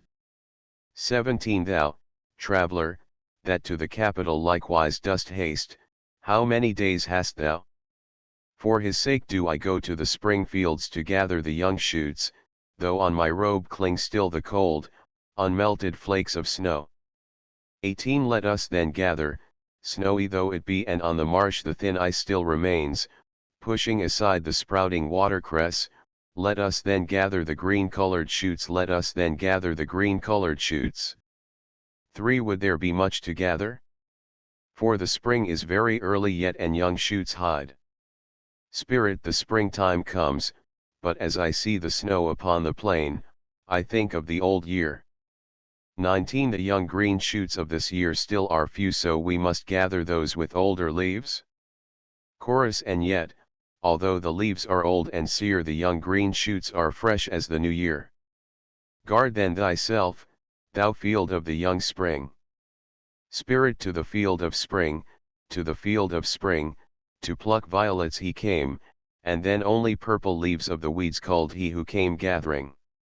Chorus: Ah, yes, the color of affinity 20 has brought to my sad thought the memory of love's light bridge which was asunder torn. 21 Spirit: the aged stems of plants once gone to seed in Sano district still may sprout again, chorus, and their green color will be purple dyed. Spirit: the shepherd's purse of Cohen 22 Chorus: and the hot shepherd's purse, a useless thing, and other herbs white rooted, like the dawn 23 which, hidden by the snow we may mistake and gather in the place of those we want. Chorus: the morning breeze in Ono still is cold, the lower branches of the pine trees still are weighted down with snow. Where hides the spring we cannot tell. And though the river breeze blows cold, our billowing sleeves are colder far. Let us go home, although we leave unplucked some of the young green shoots, let us go home. Priest: now there is something I would speak of unto thee, if thou permittest. All the maidens who were gathering the young greens have departed save thyself, and wherefore then art thou alone remaining with me? Spirit: for the maiden's tomb, but just now thou didst ask me. I will show thee. Priest: yes, indeed, I do desire to see it, and I pray thee show me. Spirit: this way honorably follow. And the maiden's tomb is this. Priest: what its history, and why then, is the maiden's tomb so called? Pray minutely tell the story. Spirit: then will I the tale unfold. Once upon a time a maiden who was called Unao did live here, and 2 men there were, called Chinu and Seiseta, and they loved her. And to her upon the same day, in the same hour, both declaring fervent love, they sent 2 letters. But she thought that if she yielded unto one, the other's anger would be deep, and so to neither would she yield, and then her father said the truest shot should win her. But upon Akuta's river did the two men's flying arrows pierce together but one waterfowl, and pierce the self-same wing. And then I thought, how cruel now I am 24 the wild fowl's troth, though plighted deep and true is broken for me, and the happy pair mandarin ducks for my poor sake must bear the pain of separation. Piteous. So, with my life dismayed, I'd throw myself into Akuta river's flowing tide 25 here in the land of Tsu. Akuta stands merely a name to such a one as I. Chorus. These were her last words, as she took her way into the river's water. When they found, they buried her beneath this mound of clay. Then the two men, her lovers, came to seek her tomb. No longer will we live, they said, and like the stream of Akuta, the tide of their remorse rose up. Each with his sword ended the other's life. And that was to my sin. That to my sin. What can become of such a one, so full of sins? I pray thee therefore give me help. So saying, neath the tomb once more she sank, yeah, down beneath the tomb once more she sank. Ghost of Unau appears, priest short as a young stag's horns in summer time 26 the night of sleep. The weeds grow on her tomb, and from their shade appears again the ghost. I'll raise the voice of prayer. Thou spirit soul, awake thyself to understanding true, enter nirvana casting off from thee delusions of thy life and of thy death. 27 Ghost. Oh, the wide field, how desolate it is, my own deserted tomb and nothing else. Only wild beasts contending for the dead which come and go in gloom, and o'er the tomb the watching spirits flying in the wind that circling ever beats upon the pines. The heavens lightning, and the morning dew are still before my eyes, and symbolize the world of earth, as transient as they. How many of the lonely tombs are those of youth, whose lives are so unlike the name of Akuta, so called the field of life. Chorus. A man comes from the world I left long since. How thankful am I! 'Tis the voice of prayer. Chorus. I, O human world, how much I long for thee. To a living man while spending in this world even a single day and single night, a living man while spending in this world even a single day and single night, 8,004,000 things has he to think about. But how much more have I, who left long ago the pleasant world 'twas in the reign of Tenchi, and by now the second Horikawa holds his sway. Oh, that once more unto the pleasant world I might return. How long in shady weeds and neath the moss, how long I buried lie? But worse, not buried under the cool earth I suffer from a roasting heat and burn, within a flaming dwelling place, behold. Within a flaming dwelling place, behold. Priest. Alas! How truly piteous is thy state, if only thou wouldst once but cast away the clouds of thy delusions, thou wouldst be freed from thy many sins and from all ills. From evils all, and sins, from hells and fiends, illnesses all and deaths, be thou set free. Oh, quickly float thyself in buoyant thought. Ghost. Ah, grateful am I, for the voice of prayer has reached my ears, and though my sufferings do know no intermission, in hot hell the smoke clears back a moment, and I see a little open space. How glad I am! Oh, how terrible! Who art thou? What? Of Seiseda the spirit? And thou art the ghost of Chinu? And from right and left you hold me by the hands, and saying to me, come, come, come. Though they torment me, I don't dare to leave the shelter of my burning house, for no one, nothing, is there to rely on.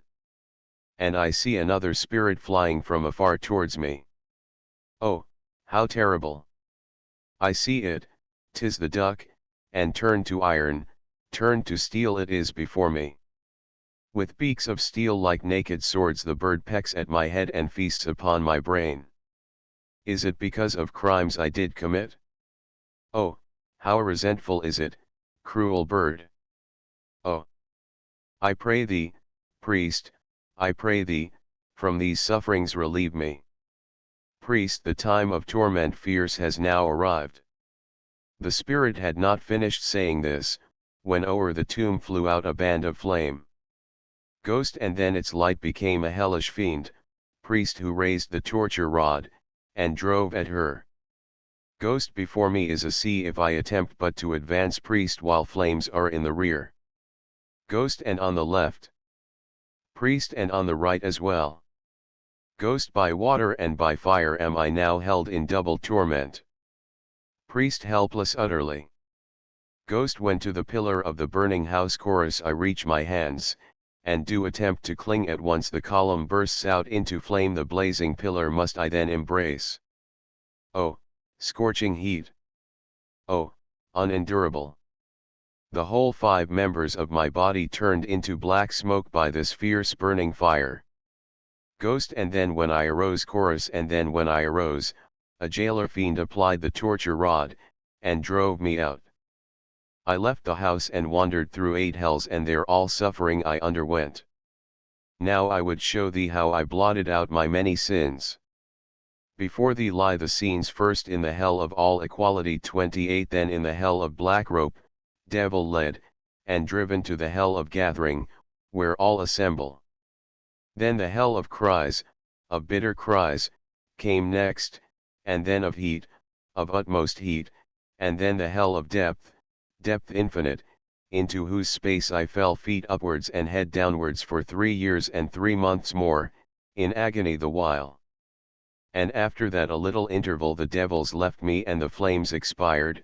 I thought there was a respite to my pain, but then the darkness grew more terrible, and to my burning house I would return, I thought, but where then was it? To myself I asked the question in the pitchy dark. And seeking, to and fro I groped. The maiden's tomb, I searched it everywhere, and now at last I find the maiden's tomb. Like flying dews leaving a grassy shade, like flying dews leaving a grassy shade, the spirit's form has once more disappeared, the spirit's shadow has now vanished. End of The Maiden's Tomb. The play ends thus abruptly, leaving us in doubt as to whether or not the priest's admonition prevailed, and she escaped into nirvana. Kage Kyo 29. Authorship of the play. This play was probably written about 1410, at any rate in the first quarter of the 15th century. Its author was Moto Kyo, who was born in 1374 and who died in 1455. He was the eldest son of the famous Kiyotsugu, CP 7. Outline of the story. The time of the action of the play is about the year 1190, and Kage Kyo, the hero of the story, is a very renowned warrior of the Tara clan. The Tara and the Minamoto, Gen, clans were rivals and were perpetually at war, during the years 1156 to 1185. More particularly the struggle culminated, when Japan had her Wars of the Roses. Kage Kyo, known as the Boisterous, owing to his uneven temper and ready appeals to arms, was a famous warrior of the Tara clan, and when the Minamoto shogunate was established at Kamakura, Kage Kyo was exiled to a distant place in Hyuga, where he became blind and passed a miserable existence as a beggar. He had a daughter called Hitomaru, whom he left in Kamakura in the charge of a lady. At the time of the play, Hitomaru has just grown up to be a young lady, but she had a great desire to meet her father, and so set out with a servant to seek him. She has a long and arduous journey to the place of her father's exile, and after enduring considerable hardships she at last finds Kage Kyo's retreat. She and her servant encounter a villager who assists them in the final search for Kage Kyo, and they make inquiries of a blind beggar dwelling in a miserable straw hut. This beggar is actually Kage Kyo, but at first he refuses to answer them or to acknowledge it, out of shame and consideration for his daughter. Ultimately, however, he recounts to her some of his adventures, and then he commands her to leave him and they part forever. Comments on the play. In this play there is perhaps less description of the beauties of nature than in many of the No, but the opening lines are particularly fraught with the meaning which permeates the whole play. The dew remains until the wind doth blow. The comparison of human life to a drop of dew is one frequently made in the literature of the No. Throughout this play there are many phrases showing how deeply the characters feel the transitoriness of human life. After Hidemaru's longing for a place to rest a little while, Kagekyo exclaims, "Nay, in the three worlds there is not a place." Kagekyo's behavior to his child, and his reception of her after her long search for him, appears to us to be most cruel, but it is, nevertheless, based on the conceptions of the chivalry of his time. Kagekyo's leading thought was the really unselfish desire to keep the shame of his condition from touching his daughter. His first wish is that she shall not even recognize or speak with him, but when this is frustrated, he commands both the servant and the villager to send her back immediately their short meeting is over. And yet he does not seek even a moment's embrace, nor does he use an endearing phrase to his daughter. The play is a good illustration of the way that the old codes of Japanese chivalry imposed courses of action which seem now in this softer age well nigh inhuman in their repression and conquest of the natural feelings. Kagekyo 30 Dramatis Personae Kagekyo shied Hidemaru, Kagekyo's daughter Tsuur servant to Hidemaru villager Wakikura seen a mountainside at Miyazaki in the province of Hyuga. Time about 1190. Hidemaru and servant the dew remains until the wind doth blow, the dew remains until the wind doth blow.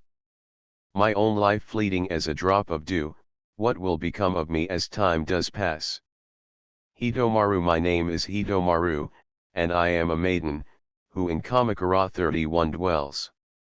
My father's name is Kagekyo, called by some the Boisterous, and he is a friend of the Hate 32 clan, the Terra family, and so is by the Gen 32 house hated much. To Miyazaki exiled, in Hyuga he deigns, in shame, long months and years to pass. To travel unaccustomed, I am tired, and yet inevitable weariness I mitigate by thinking of my quest, and I am strengthened for my father's sake. Hidemaru and servant the tears of anxious sleep run down my cheek, and to the dew upon the pillowing grass add drops that drench my sleeves. From Sagami the province we set out, from Sagami the province we set out, asking from those we met, the road to take toward our destination. And we passed the province Totomi 33 and crossed by boat the distant bay. And Mikana we passed, by Mikana, spanned o'er with bridges 8. Oh, would that we could grow accustomed soon to our short nights of sleep, that we might dream of the high capital above the clouds, of the high capital above the clouds. Servant endeavored as you honorably have to hasten on the way, already now this is Miyazaki, as it is called, to Hyuga you have honorably come. This is the place to honorably ask your honorable father's whereabouts. Kagekyo evident to the audience, but supposed to be hidden from the other actors. The pine trees that have seen long months and years entwine themselves to form the arching bowers. Yet I, debarred from the clear light of day, discern no sign that time is passing by. Here idly in a dark and lowly hut I sleep the time away. The seasons change, but not for heat nor cold my clothes are planned, and to a skeleton my frame has waned. Chorus: if one has got to leave the world, then black, black should his sleeves be dyed. Then surely black his sleeves should all be dyed, and yet my sleeves, oh, more inglorious. So utterly worn out and waned my state, that I myself feel much averse unto my wretched self. So who could be benevolent enough to visit such a state of misery?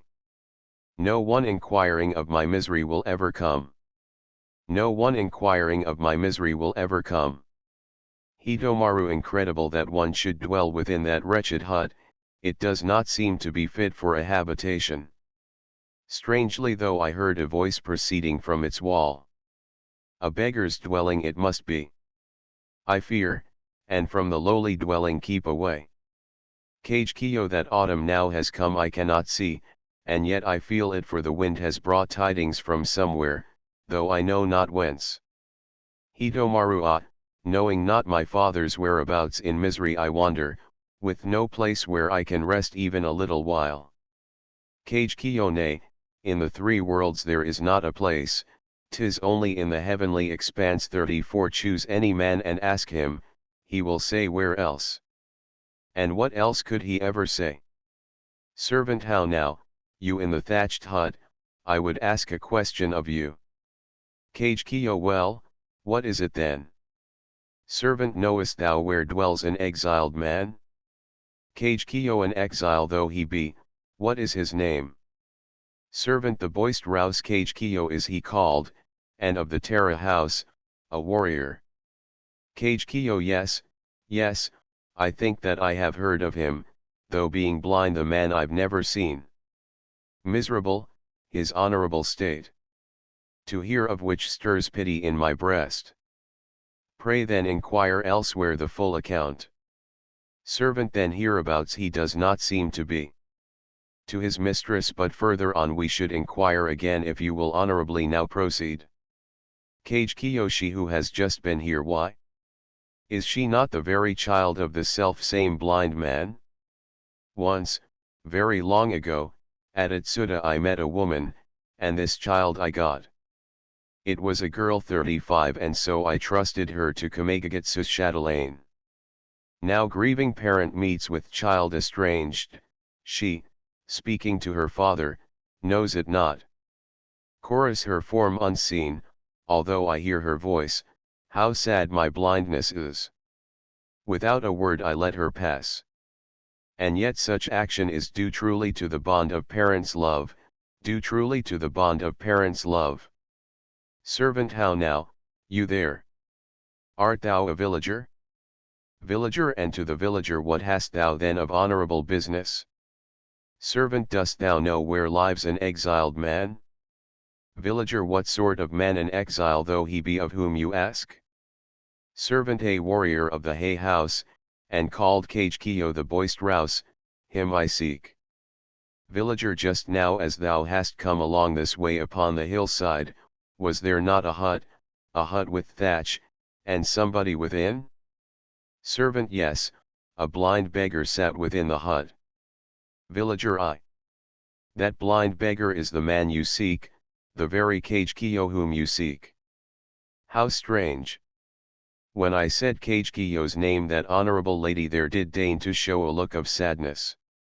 Why was that? Servant, thy wonder is most reasonable. Naught shall I conceal from thee. Kage most honorable daughter is the maid who hopes once more her honored sire to meet. That being so, and as from far away she has come hither, I pray thee devise some proper way of speaking face to face with Kage. Villager, oh, unutterable. Is she his honorable daughter then? Well, calm your heart, and pray you deign to hear. The sight of both eyes Kage lost, so helpless, he cut short his hair and called himself Kota of Hyuga, and he begs for his poor living from the travelers, and with the pity of such lowly folk as we ourselves, he just sustains his life. And that he doth not tell his name must be shame for the contrast with the olden days. At once I shall go with you and call out Kage, and if it is his name then will he answer, and you can observe him face to face, and of the distant past and of the present you shall tell him all. Pray come this way. Halawa. In the thatched hut is Kage there within? Is there the boisterous Kage? Kage. Worrying, even if my state were well. And even though these people came from home, shame for this very self compels me now without my name to let them go, and yet it rends my heart, and the sad tears as of 1,000 streams run down my sleeves. I waken with the thought that earthly things are naught, and but as visions in a dream. I am resolved in this world now to be as one who is not, and if they will call this beggar Kage, why reply? Moreover, in this province I've a name, Chorus, that name in Hyuga facing to the sun. 36 In Hyuga, facing to the sun is not the name they call, but they return to one of the old days, discarded long ago, which with my helplessly dropped bow I dropped. Wild thoughts again I never will excite, and yet I'm angry. Kage Kyo, though while here I live in this place. Chorus: while I live in this place, if I stir the hate of those with means, how helpless would I be? And like a blind man who had lost his walking stick. A crippled man am I, and yet I dared unreasonable words to use in wrath. Forgive, I pray. Kage Kyo: blind are my eyes, and yet chorus: blind are my eyes, and yet I surely know another's thought hid in a single word. And if upon the mountains blows the wind against the pine trees, I can tell its source, whether it comes from snow or unseen flowers, flowers only seen in dreams from which to wake is to regret. Again, if in the bay upon the rough sea beaches dashing waves are heard, then I well know the evening tide is rising. To the great Terra clan I do belong, and so to pleasure them I'd give recitals of those olden days. Kage Kyo: how now, I wish to say a word to thee, for it has troubled me that I just now used such quick-tempered words. For what I said I pray thee pardon me. Villager: well, that is naught. So never mind it. And, has no one come, to make inquiries here before I came?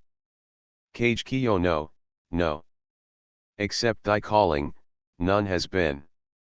Villager: ho. 'Tis a lie thou sayest. Certainly did Kage Kyo's noble daughter come. Wherefore dost thou conceal?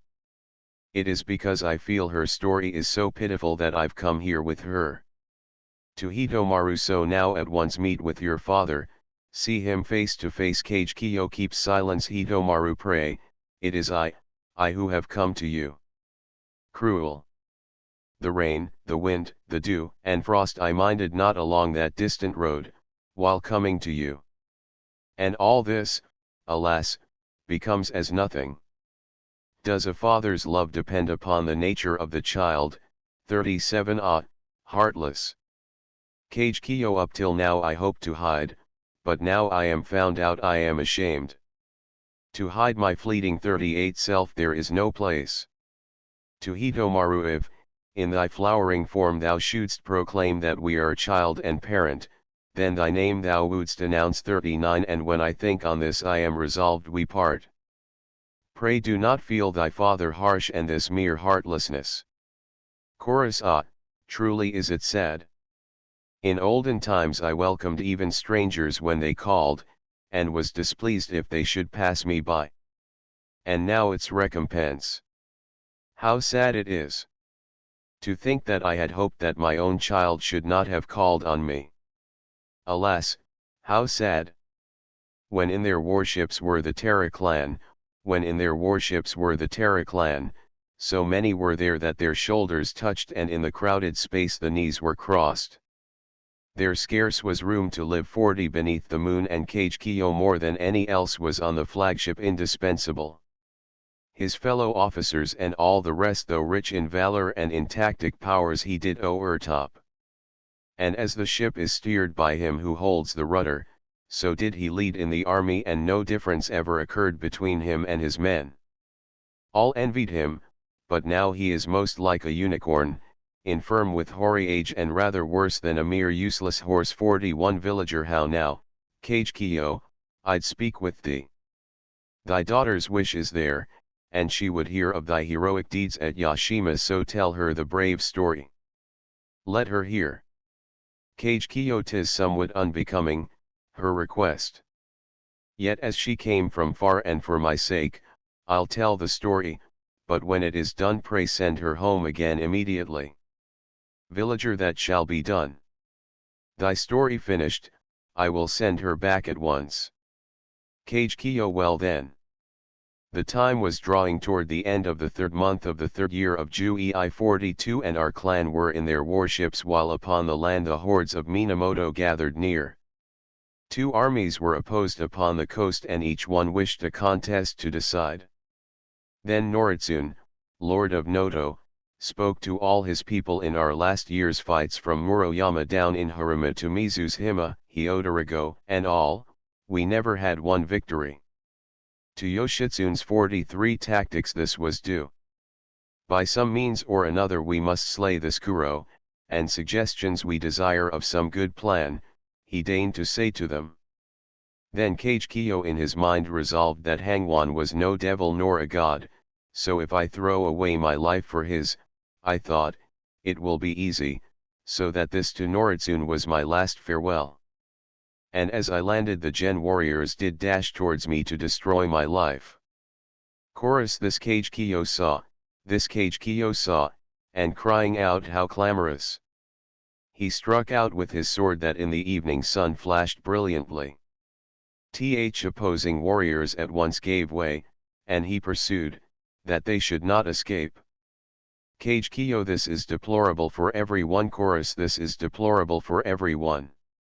'Tis mutual shame alike for the Gen clan and for the He clan to look upon. So shouted I, thinking to stop one man is easy, and so underneath my arm carrying my sword a warrior am I of the great He clan, Kagekyo some call the boisterous, and thus crying out to seize them I pursued them. Then I caught on Mihanwoya's helmet, but it slipped. Again I caught, but once again it slipped, and thus 3 times did he escape, though I determined that he should not flee, for he was the foe that I had chosen. Aiyah!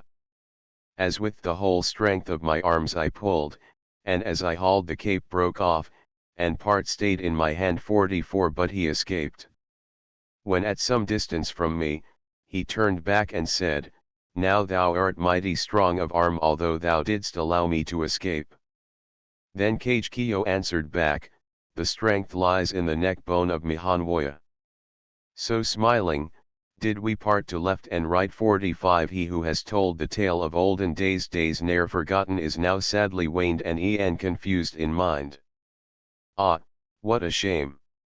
The end of all this woe of life is near, for in this world at most my time is short. At once return. 46 And when I am no more I pray thee deign to offer prayers for me. That in dark places there shall be a light for this blind man, and over evil roads a bridge. So will I look upon thy prayers. I stay, said he, and she I go, his ears retained but her one word I go. And thus between the parent and the child this was the legacy at last exchanged between the parent and the child exchanged. End of Kagekyo. Tamura. Resume of Tamura Dramatis Personae Shite, the spirit of Tamura Meru, a renowned warrior, in the first part appearing as a youth, and in the second as a warrior. Waki, a traveling priest. Chorus. Seen the temple ground of Kiyomizu in Kyoto, in March. The shrine of Tamura Meru is erected in this ground.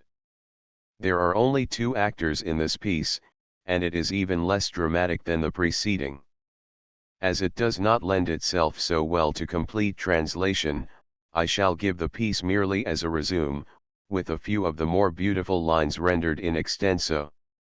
This drama is an admirable example of the use of a delicately toned, flower-like foreground, as a setting for the warlike figure who recites tales of his strenuous life, which is so characteristic of the construction of the No. The priest enters first, and, as is often the case at the beginning of a No, he recites an account of his hurried journey in the spring, past the provincial capitals to the ninefold capital of the emperor, Kyoto. He speaks of the mild sky of the spring with the sun shrouded by soft haze, and announces that he has now arrived at the temple of Kiyomizu, meaning clear water, with its peaceful waterfalls. The youth, Tamura Meru, now appears with a broom in his hand. He says, the spring has returned, and the flowers in their prime beauty make natural offerings for the goddess of the temple. Though there are many places famous for their blossoms, they do not equal these, which are illuminated by the light of Canon's 47 mercy, and this divine mercy, bright as the autumn moon, even penetrates the village of the 10 evils and shines upon the lake of the 5 vices. These flowers look like snow in the garden of the gods or white sand on the shore of heaven's sea, in which the mist and the clouds are all buried. So many of them there are, and all are cherry flowers, some 8-fold, some single-fold, as is the way in the spring of the ninefold capital. And all the mountains far and near likewise reflect the season of flowers. Beholding the youth sweeping the petals, the priest asks him if he is the flower keeper. To this the youth replies in the affirmative, saying that he serves the goddess of the temple and that as he always sweeps the petals in the season he may be looked on as the flower keeper, or at any rate as one in the service of the temple. The priest then asks him to relate minutely the history of the temple. Into this narrative the youth plunges directly, stating that the temple was built in the second year of Dato 48 and founded by the wish of Tamurameru of Sakinau. He continues to relate that there was once a priest called Kenshin who had a great desire to behold the real form of Kannon, and after his prayer he once saw a golden-colored light on the upper stream of the river Katsu. He followed it and found an old man, who said that he was Gyokoji and told Kenshin to discover a patron who would found a magnificent temple. But this so-called Gyokoji was really Kannon herself, and Tamurameru was the patron of whom she spoke. The chorus then speaks, for the youth, of the universal benevolence of Kannon, symbolized by her 1,000 merciful hands, every one of which is ready to be extended to those in need, in answer to their prayers. The priest declares that he has met an interesting person, and asks for further information about the famous places around, questioning the youth about one to the south, where a mound is to be seen, and then one to the north, whence an evening bell is heard. The youth, after replying that the one is the Sekan temple and the other the temple of Washinawa, both famous in poetry, calls the attention of the priest to the moon rising from behind the Otoa mountain, and observes that as the moon casts its peaceful light upon the cherry blossoms it is a sight truly worth seeing. The priest says this is a season to be prized indeed, this passing moment of a heartless time that flies so swiftly in the midst of spring. The youth and the priest both repeat, a precious moment indeed. Then together they recite an old poem, as precious as 1,000 pieces of gold is one moment of a spring evening with flowers of pure perfume and the moon of silver brightness, the youth adding, aye, more precious still is this very moment. The chorus chants in further praise of the flowers in the temple ground. The moon between the cherry trees shines clear and petals softly falling in the breeze dance in the air like gleaming flakes of snow and make our hearts dance with them, light and glad. A second chant of the chorus enlarges on the beauty of the flowers, the greenness of foliage, the softness of the breeze and the charm of the waterfall of Otoa, and concludes by referring once more to the merciful light of the goddess of the temple, which is extended even to inanimate objects, such as trees, and which accounts for the exquisite scenery of the surroundings. The chorus then asks, for the priest, the name of the youth, who does not appear to be an ordinary person.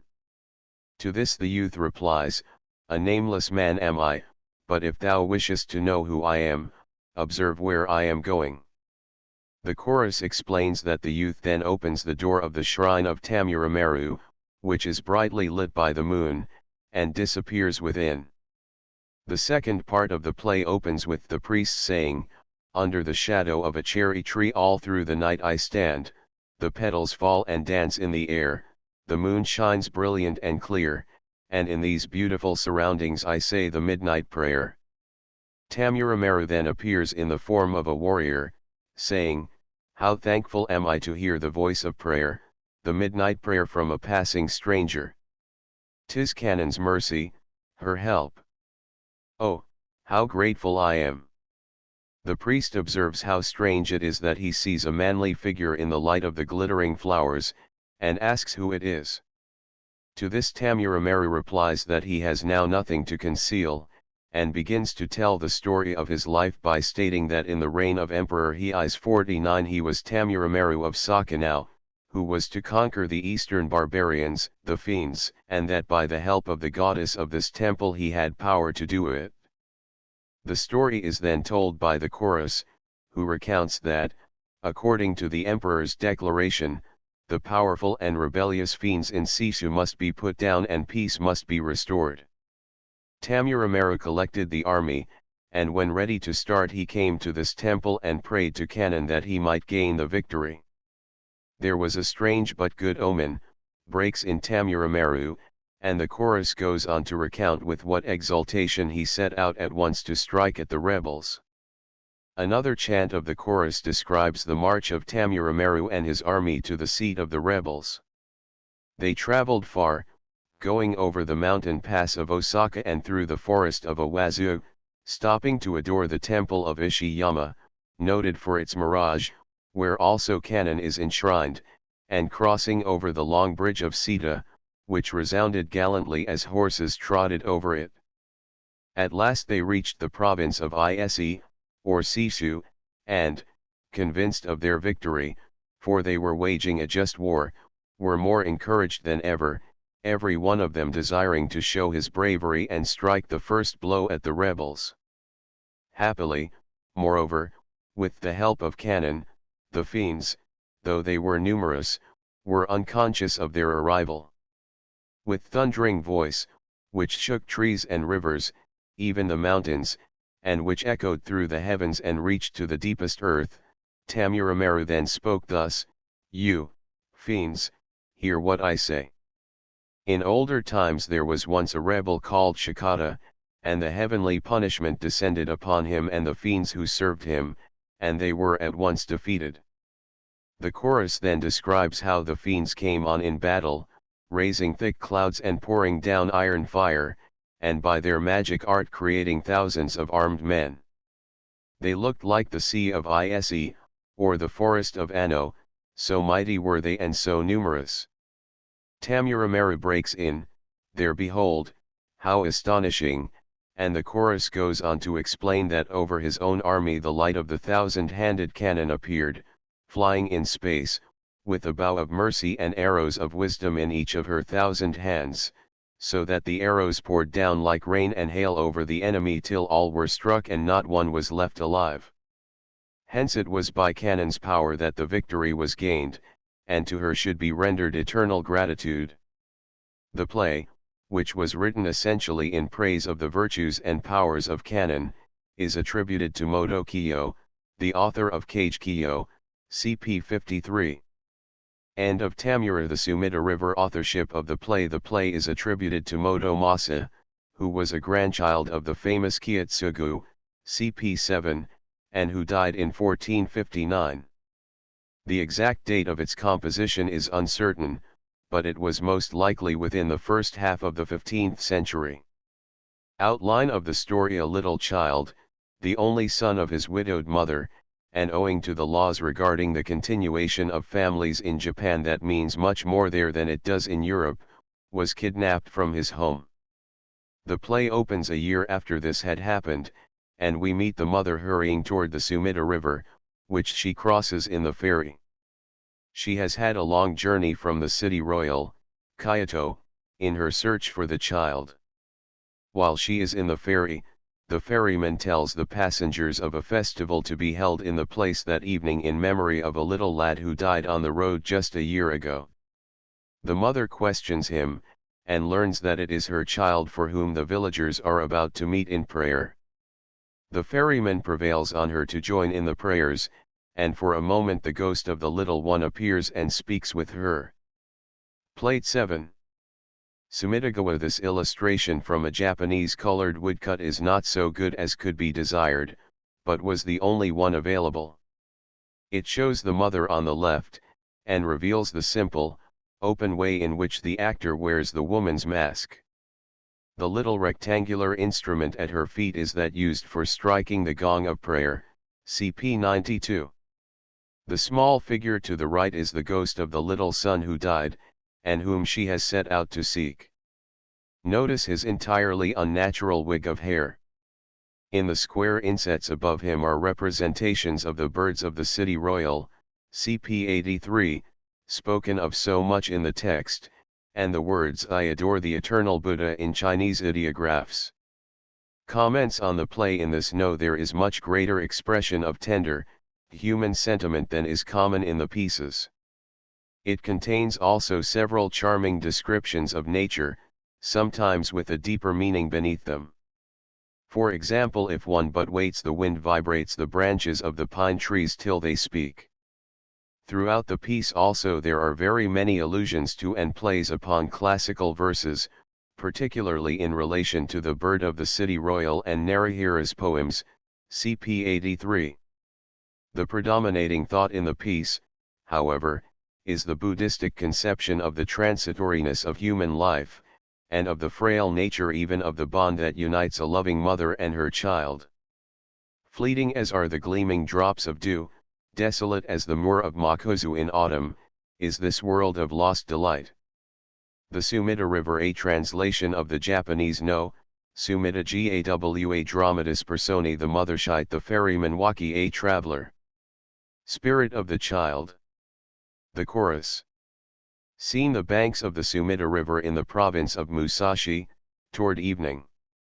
Ferryman words. I am he who plies the ferry in the province of Musashi, over Sumida, the river, known to many far and wide.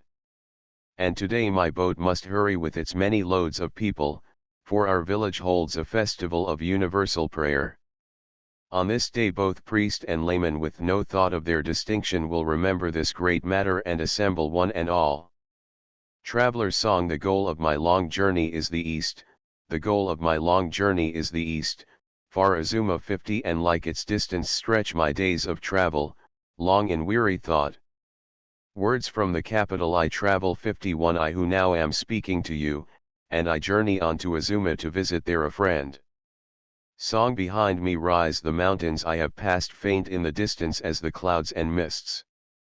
Behind me rise the mountains I have passed, faint in the distance as the clouds and mists. O'er many a mountain path my way has lain, wide province after province have I crossed. Before me now lies the great Sumida, the river of renown, and at my feet the waiting ferry do I now behold, the waiting ferry do I now behold. Words. I have hurried, for already, 'tis the ferry of the river, and behold, the boat is leaving, I must enter it at once. What ho! Boatman! Stay a moment. I would travel in your boat. Ferryman. Words. Very good, sir. Now at once though, may it please you to get in. Yet I first would like to ask you, what is that loud noise behind you, there behind, whence you have traveled? What's the matter, may I ask? Traveler. Words. 'Tis a woman who is coming from the capital and acting like a mad thing in a queer ecstatic way. I saw her there.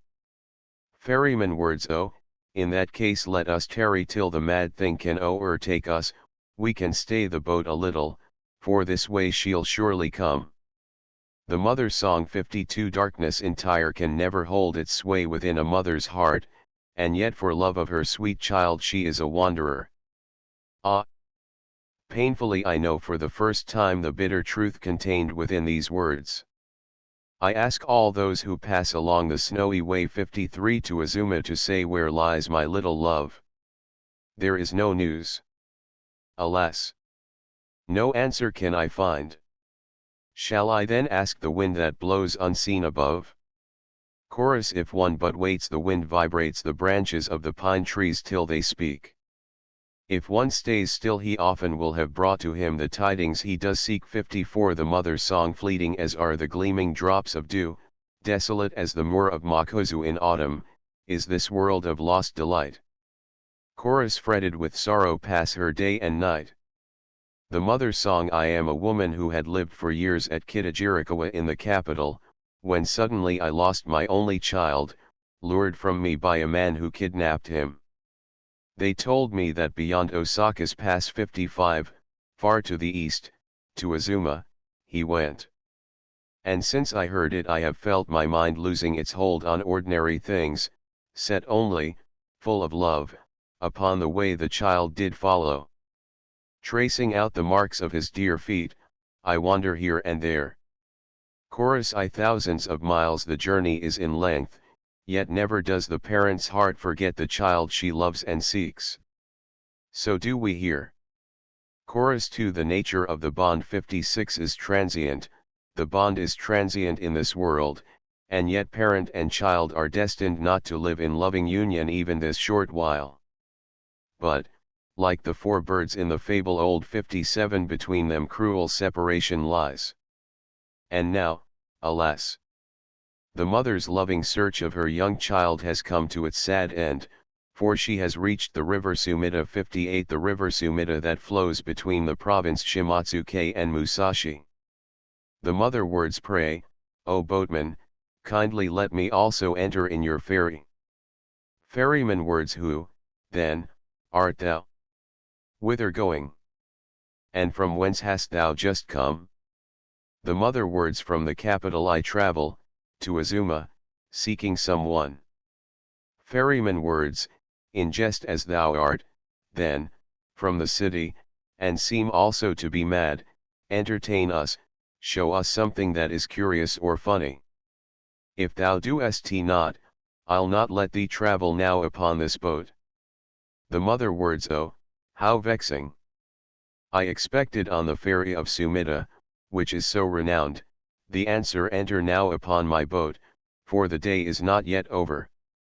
But instead of that thou sayest song, thou deignest to say that I am from the city, and by the custom, must not use thy boat 59, but o'er great Sumida thy ferry passes, and so thy words do scarce become thee well.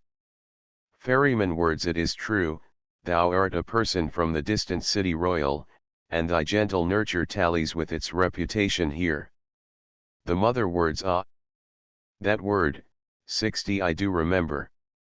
It was here that Narihira, that the famous Narihira 61 wrote beside this very ferry, songbird of the royal city, come.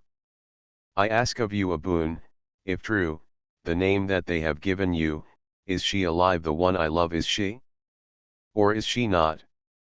Pray, O boatman, over yonder is a white bird that we know not in the capital. By what name do you call it in this part? Ferryman words, that bird is indeed a seagull, flying in from the wide ocean. The mother words, they may call it gull or plover, what they wish to by the sea, but when standing here by Sumida with that white bird before us, why did you not name it rightly, as the bird of City Royal? Ferryman song 62. Yes, truly, truly, I have sadly erred. This is the place far famed for that same bird. I had in very truth the thing forgot, and though this is the place, the thought came not. The mother song, the gull of the wide sea, brings to thought the waves of the evening tide. 63. Ferryman song, and the roll of the waves to our minds has brought the past when Narihira cried. The mother song, is she or is she not? To the bird he spied. Ferryman song, his thought was a lover parted from his side. The mother song, the same thought guides me, for I seek my loving child. To all I speak, asking if any news there be of where my child lies hid from me. Ferryman song, for a lover to pine, the mother for a child to seek. Ferryman is in the same way the mother when love does speak. Chorus song, O bird of the royal city, come. For I ask, too, a boon of you. In Azuma, the child I love, is he, or is he not? Ah! Though I ask and ask, it answers not. Vexing art thou? Bird of the royal city, a country bird wouldst thou be better called. Yet this same bird comes singing to the banks of Hori River, where the boats race past.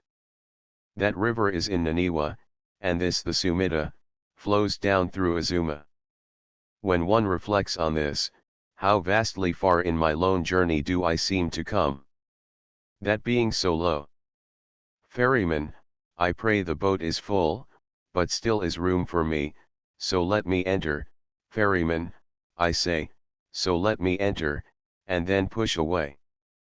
Ferryman words, such a tender-hearted, mad thing as this woman never has been. Come aboard at once, but notice that the ferry is a swift one. Take good care to step in gently. To the traveler, you, sir, too, I pray come on. Traveler words, may I ask, what is that yonder where the people by the willow are assembled in great numbers? Why should they be waiting there? Ferryman words, well, that is a public meeting for a universal prayer. I would tell you, while we're crossing, if you'll listen to the tale, the sad story in connection with this festival of ours. It was last year, in the 3rd month, on the 15th day, I reckon, yes. That is so, and today we have the very self-same day, that a kidnapper did journey from the capital, and with him was a lad whom he had purchased, 12 or 13 years of age. He was going to the northeast, but the child was not yet hardened and the long fatiguing journey made him very sadly ill. It was just here by the river that he could go no step farther, but fell down, and there remained. Oh! A heartless man was with him. And the child in that condition by the roadside simply lying was abandoned by the merchant who went off to the northeast. Then the people of the district nursed and tenderly did treat him, though I fancy it was really just the karma of his past, 64 something in his childish features and his little ways they noted, as if he were of importance, so they watched him carefully. Worse and worse, however, fared he, till the end seemed just approaching. Then they asked him, Who now art thou, and from whence hast thou just come? And his father's surname asked I, and the province of his birthplace, in the capital my home is, and at Kittajirikawa. So he answered, and my father, who is dead, was Yoshida. I, his one child, had been living with my loving mother only, but was kidnapped, and was taken far away, and hence my illness. Truly, often am I thinking of the people in the city, of their hands and feet and shadows 65 even, often fondly thinking. As beside the road I'm dying, deign just here to bury me. And to mark the spot I pray thee, be so kind, and plant a willow. Feebly spoke he, and repeated 4 or 5 times a calm prayer, then it ended. A sad story, is it not, that I have told you? As I see now, in this boat, there are some people from the city, unintentioned though it may be. You will honorably join us and your lamentation offer with our prayers on this occasion? What? The shore. With this long story we have quickly come to land. For you it is unimportant. Now, I pray you, disembark. Traveler words truly, here today I'll linger, and a prayer with you will say. Ferryman words how now? Why does that mad woman not come here from out the boat? Come, at once.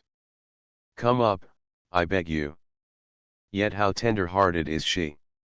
Having simply heard the story she is truly shedding tears. Yet at once, I really beg you, you must come out of the boat. The mother words pray, O boatman, of that story, what, I beg you, is the date? Ferryman words 'twas last year, and in the 3rd month, and, moreover, this same day.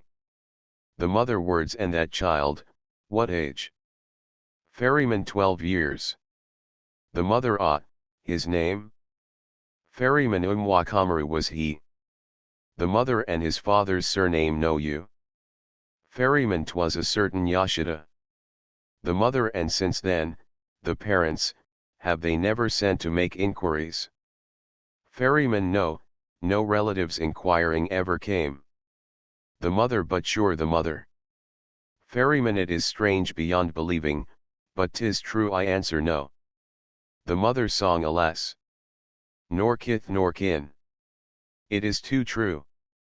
His parents even did not come to you. It must be. Yet, O heavens, how sad. That child is him I seek. I, whom you now called wild. O heavens! O mercy! It must be a dream.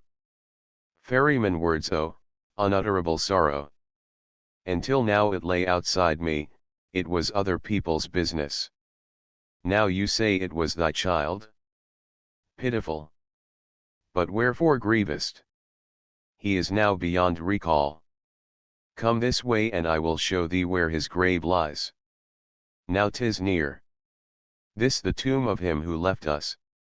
offer now thy deep-felt prayers.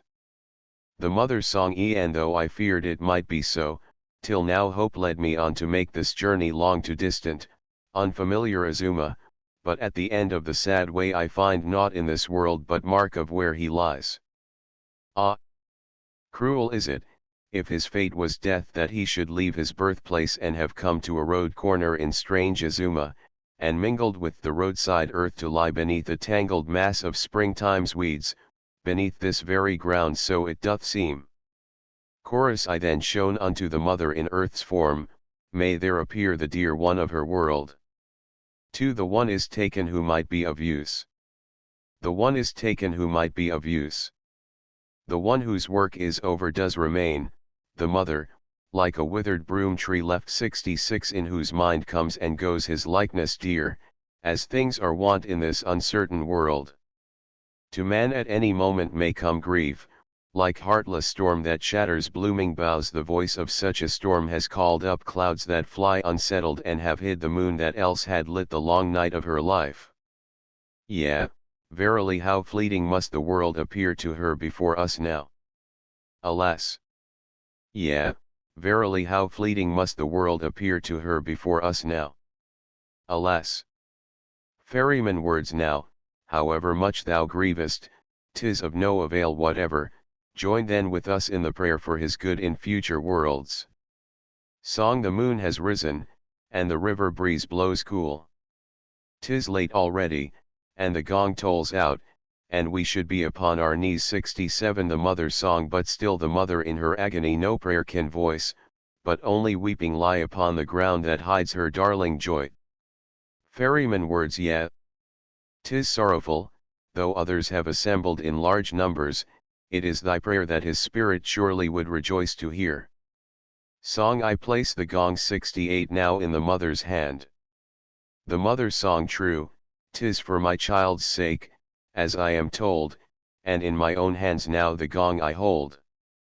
Ferryman's song: as grief is checked and voices cleared for prayer. The mother in unison we pray this moonlit night.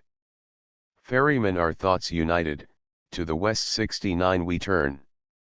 The mother and ferryman thee I adore, eternal Buddha great, who still the same, for 36 times a million worlds of paradise 74 ever in the west dost permeate. Thee I adore, eternal Buddha great. The mother thee I adore, eternal Buddha great. Chorus: I adore thee, O eternal Buddha. I adore thee, O eternal Buddha. I adore thee, O eternal Buddha. The mother: and to my prayer the river Sumita adds its loud voice, the breeze. Chorus: I adore thee, O eternal Buddha. I adore thee, O eternal Buddha. I adore thee, O eternal Buddha. The mother: if true thy name, bird of the city royal, add to thy voice, for this the city's child. Child. 71. And chorus: I adore thee, O eternal Buddha. I adore thee, O eternal Buddha. I adore thee, O eternal Buddha. The mother words: oh, that was my child's voice praying, he that said the prayer just now. His voice was it, I am certain, and within this mound it seemed. Ferryman words: as you say, we also heard it. And we now will cease our praying, thou his mother art, and solely, honorably deign to pray. The mother's song: even if nothing but his voice return, I would that I could hear that voice again. Child: I adore thee, O eternal Buddha. I adore thee, O eternal Buddha. Chorus song: the voice is heard, and like a shadow too within, can one a little form discern. The spirit of the child appears. The mother's song: is it my child? Child: ah! Mother!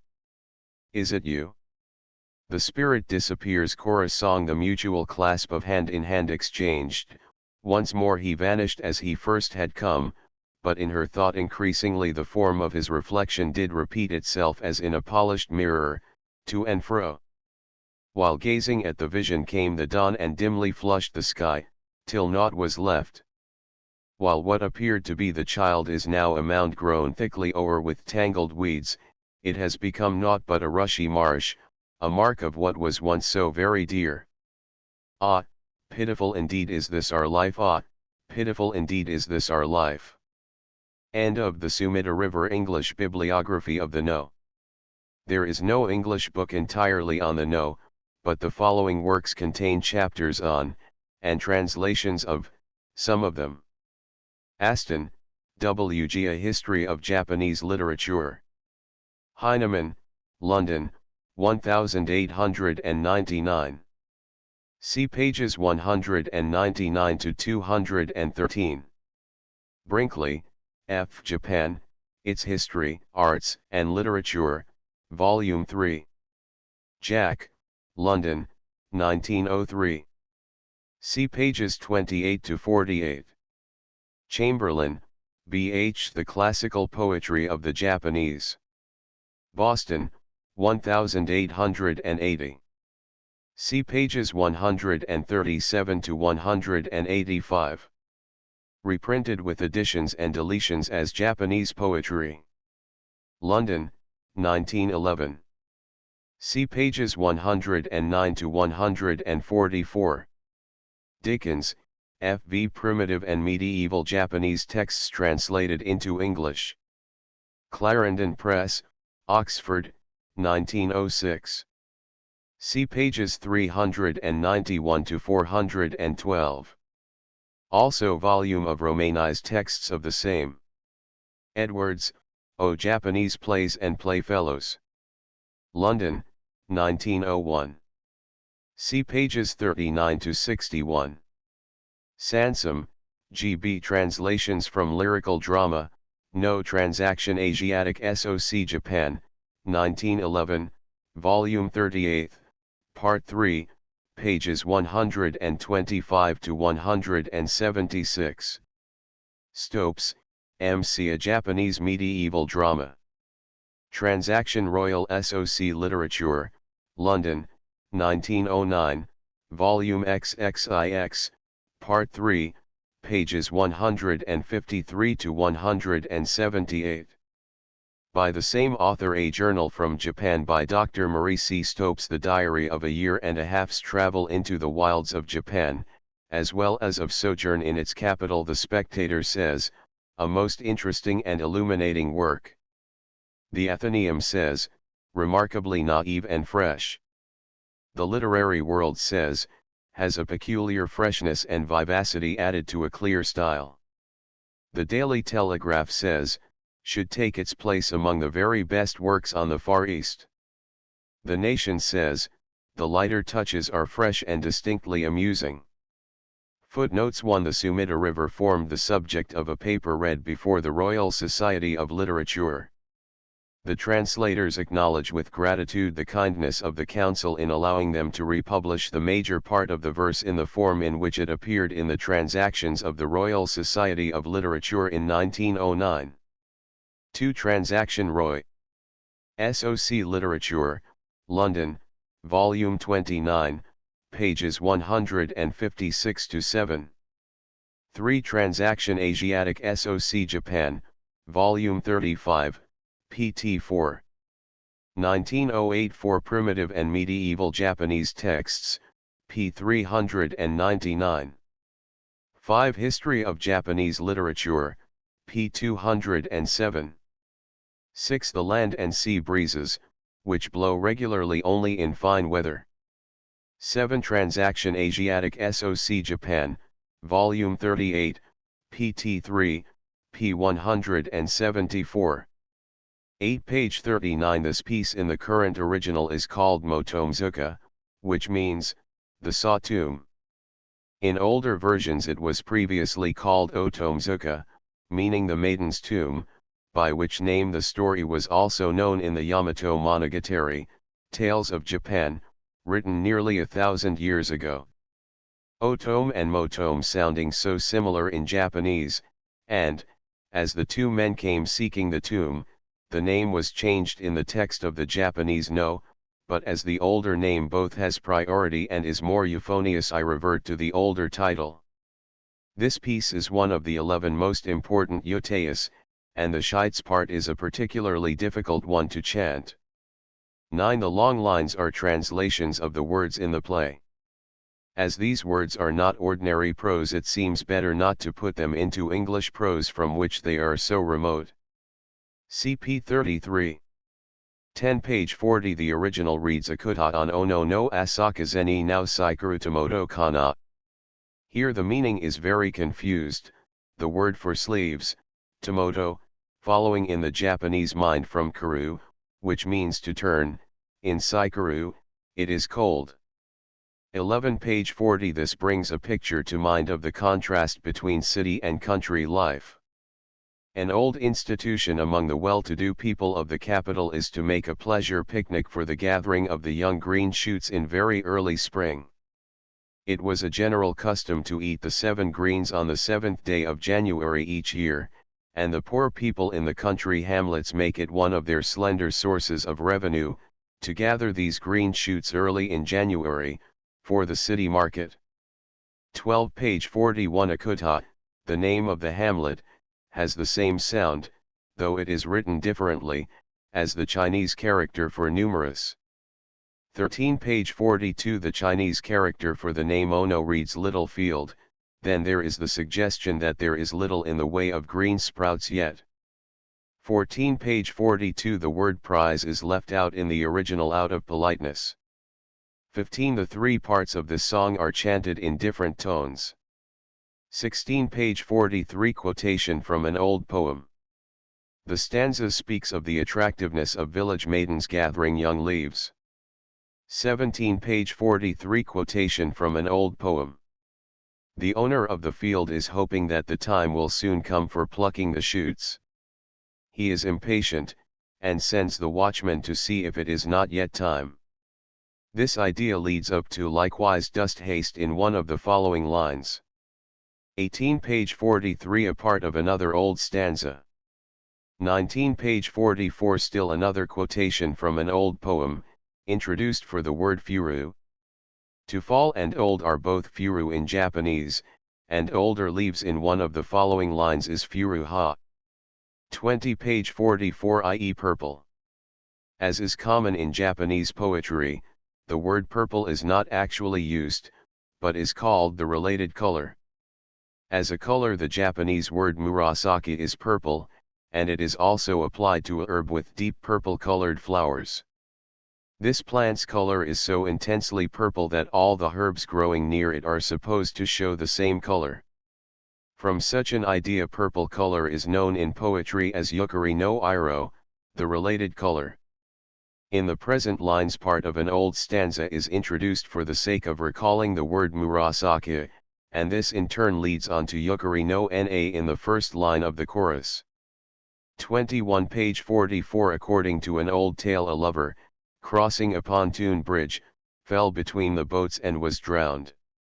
The chorus supposes the heroine to be thinking, like this man I too died because of love, and the bridge of love is a name which is related, see note 11, to my own destiny.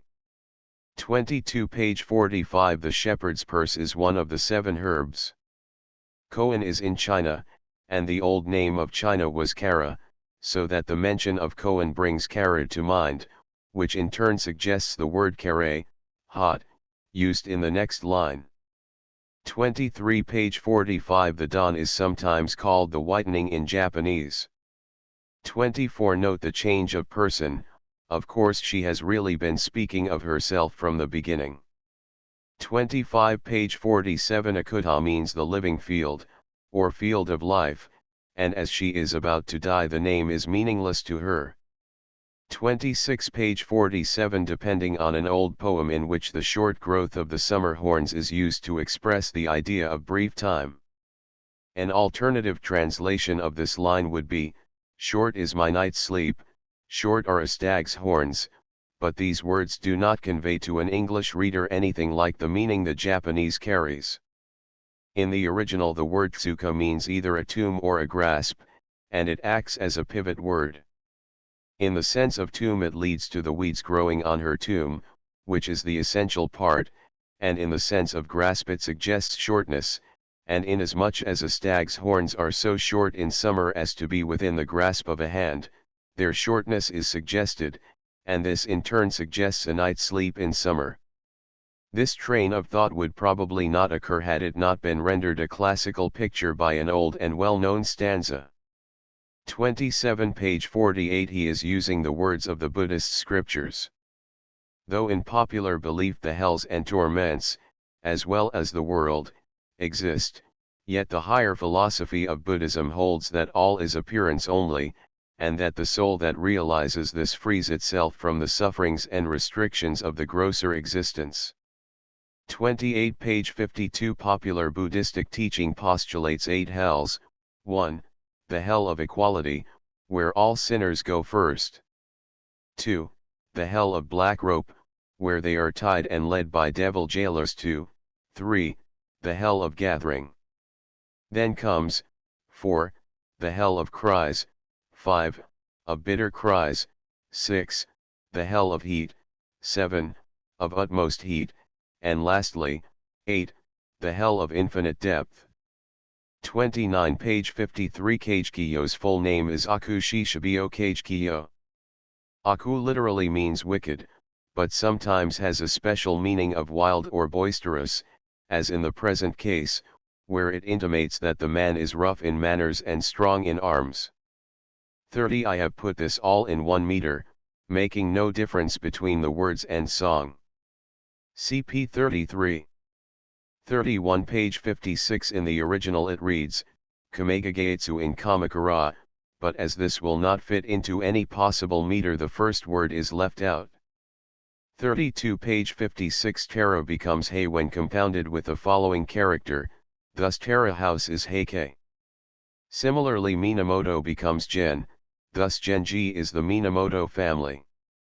33 page 57 Totomi, the name of one of the provinces through which they came, means distant bay. Also to ortio with a different ideograph means to ask. Mikana, the name of another province through which they passed, means 3 rivers, which leads to the idea of bridges. But more than that, Mikana is noted for its 8 bridges, spanning over the streams which branch off like the legs of a spider, which is Kumo in Japanese, and this idea leads on to that of clouds, which are pronounced Kumo, though written with a different ideograph. The idea of clouds leads on, finally, to that of the capital, where only those of high rank above the clouds are dwelling. 34 page 59 Kage-Kyo takes up Hidemaru's words, originally used in a simple, physical sense, and applies them to the spiritual world. It is, nevertheless, not supposed to be a dialogue, each is soliloquizing. 35 page 60 and therefore could play no part in his warlike schemes. 36 page 63 The Chinese character for the name of the province means facing the sun. 37 page 65 meaning that if she had been a boy he would have welcomed her, but now he takes no account of her hardships and difficulties in reaching him. 38 The words used give a suggestion of do-like. 39 page 65 Proclaiming herself the child of an exile and beggar, to her social detriment. 40 page 66 The word sumu, to live, also signifies clear, which is associated in poetry with the moon, which in its turn leads to the thought of shadow, cage leading to Kage-Kyo. 41 page 66 A mythical animal, of which the nearest translation is perhaps the unicorn. There is a proverb which states that though it is the king of beasts, when old it is worse than a useless horse. 42 page 67 That is in the year 1185. 43 page 67 Yoshitsune's complete name was Kuro Hangwan Yoshitsune. One of these, or all 3 names may be applied to him. As the 3 names make an impossible encumbrance for a line I only give him one, even where the Japanese original calls him by his full name. 44 page 68 The jointed cape of his opponent's armor. 45 page 68 The Minamoto clan were victorious, and when in power they banished Kage-Kyo as a specially dangerous enemy. 46 The chorus here speaks for Kage-Kyo to Hitomaru. 47 or Kwanon, the goddess of mercy, one of the principal deities in the popular religion of Japan today. 48 equals 807 AD. 49 The reign of Emperor Heiai equals 806 to 809 AD. 50 page 78 Azuma is a name for the east of Japan, really the region surrounding Tokyo, literally the eastern capital. 51 The old capital in the west, Kyoto. 52 page 80 This is a particularly difficult passage. I had previously rendered the lines more freely than the rest of the translation, in an endeavor to construct a consecutive verse which might keep the attention of an English reader. In its present form the verse is perhaps nearer the original, but no entirely literal translation is possible of a passage so full of the essentially Japanese pillow and pivot words. At the outset the mother quotes a few words from an old poem. 53 page 80 The Japanese word yuki means both snow and going. 54 page 81 Most of these 3 lines is added for the sake of rounding off the thought in English. 55 page 81 This is not the large commercial town of the same name. 56 page 82 The bond of the relationship between a parent and child. According to the Buddhistic belief, reincarnation in the same relations of parent and child holds only for this world. That between lovers is generally supposed to be of longer duration. 57 page 82 Reference to an old Chinese fable of a bird who had 4 young, and was bitterly distressed when the time came for them to fly away. 58 page 82 Sumi means the corner, or end of everything. 59 page 83 Local ferries sometimes hindered strangers from the city, but she intimates that the Sumida is a river of too great importance to expect such treatment on it. 60 page 83 That word is the word for repute, which has a root the same as if true the name in the famous poem which she quotes. The line depends on one of the Japanese pivot words. 61 page 83 Narihira is one of the well-known early poets of Japan, he died in 880. Chamberlain, in his classical poetry of the Japanese, quotes an opinion of Tsurayuki, who died in 946, on Narihira. He says, Narihira's stanzas are so pregnant with meaning that the words suffice not to express it. He is like a closed flower that hath lost its color, but whose fragrance yet remaineth. Narihira is noted among the classical poets for his conciseness and frequent obscurity. 62 page 84 She is vexed with him for not entering into the spirit of the place and realizing the quotation she has just given. 63 page 84 These lines depend on pivot words, which by playing upon the root words in the Japanese, connect the ideas prettily. 64 page 87 And therefore it appeared to them hopeless to expect him to recover from the illness. 65 page 88 The shadows of people are much more real in Japan than here. The shadow pictures that are continually thrown on the white paper screens separating the rooms must fill a large place in the memory of one who has lived in Japan, and, 2. It is often only the feet of a passing noiseless maiden that one can see through the open work base of these screens while one lies on the quilts on the matted floors. 66 page 91 This arises as a play on the words hawa, a mother, and hawaki, a broom tree, and also refers to a legend about a broom tree which appeared and disappeared. 67 page 92 Time, therefore, for midnight prayer. 68 page 92 The gong in the Buddhist shrines is struck by the one who prays. 69 page 92 The west is the direction of the Buddhist heavens. 70 page 93 The words are from the Buddhist scriptures, according to which there are 36 million worlds, all presided over by emanations of the same Buddha.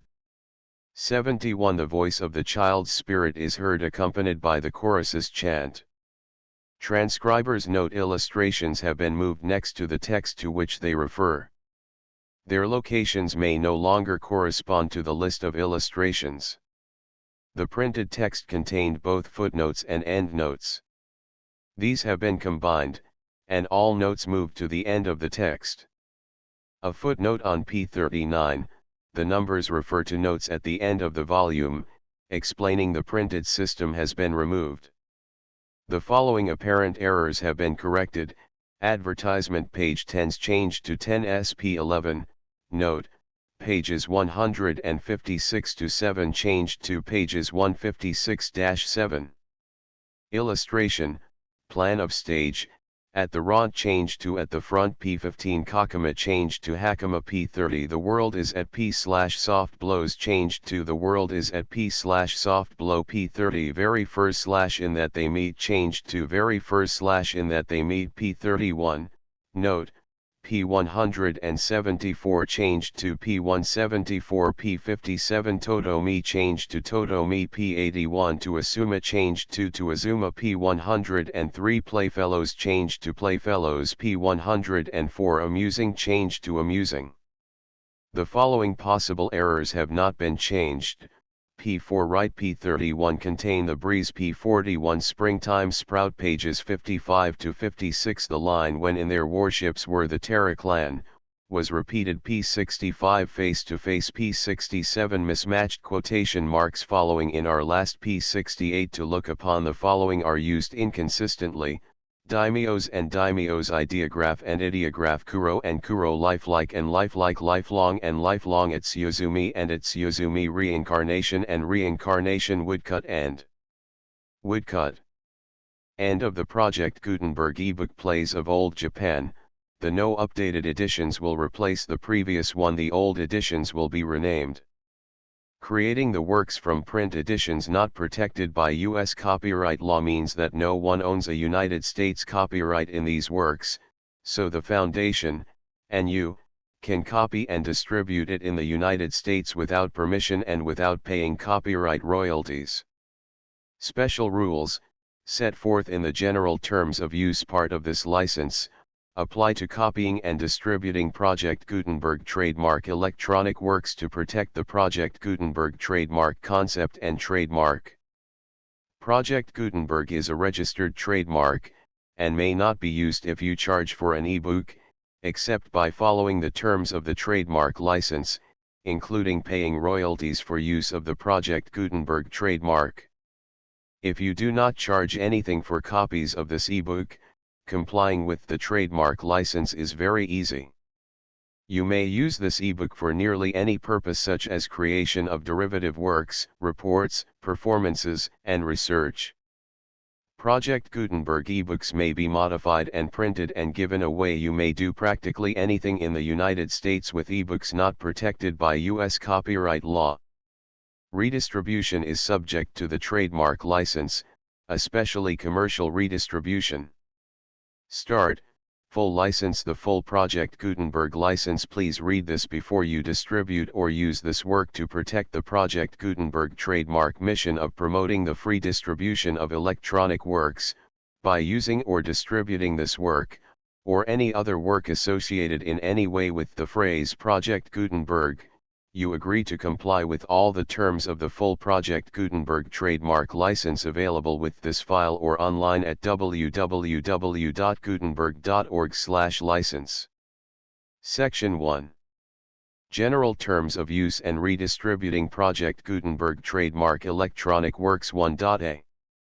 By reading or using any part of this Project Gutenberg trademark electronic work, you indicate that you have read, understand, agree to and accept all the terms of this license and intellectual property, trademark/copyright, agreement.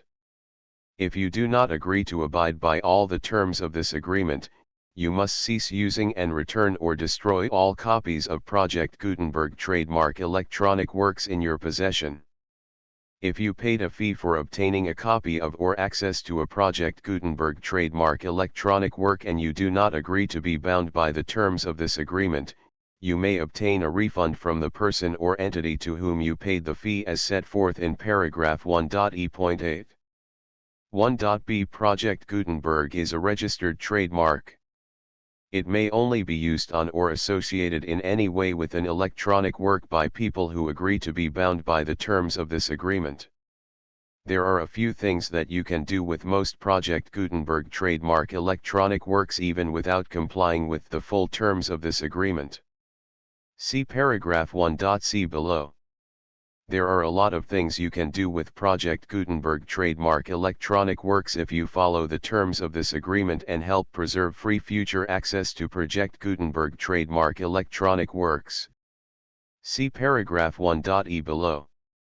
1.c. The Project Gutenberg Literary Archive Foundation, the foundation or PGLOF, owns a compilation copyright in the collection of Project Gutenberg trademark electronic works. Nearly all the individual works in the collection are in the public domain in the United States. If an individual work is unprotected by copyright law in the United States and you are located in the United States, we do not claim a right to prevent you from copying, distributing, performing, displaying, or creating derivative works based on the work as long as all references to Project Gutenberg are removed.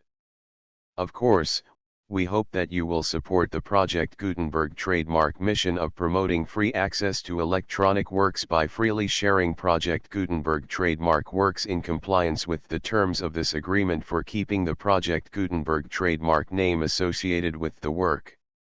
You can easily comply with the terms of this agreement by keeping this work in the same format with its attached full Project Gutenberg trademark license when you share it without charge with others. 1.d. The copyright laws of the place where you are located also govern what you can do with this work. Copyright laws in most countries are in a constant state of change. If you are outside the United States, check the laws of your country in addition to the terms of this agreement before downloading, copying, displaying, performing, distributing or creating derivative works based on this work or any other Project Gutenberg trademark work. The Foundation makes no representations concerning the copyright status of any work in any country other than the United States. 1.e. Unless you have removed all references to Project Gutenberg, 1.e.1.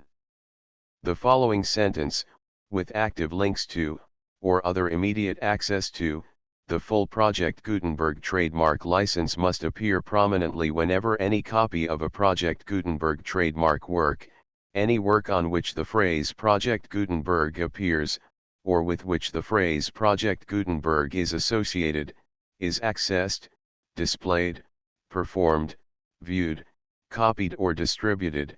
This ebook is for the use of anyone anywhere in the United States and most other parts of the world at no cost and with almost no restrictions whatsoever.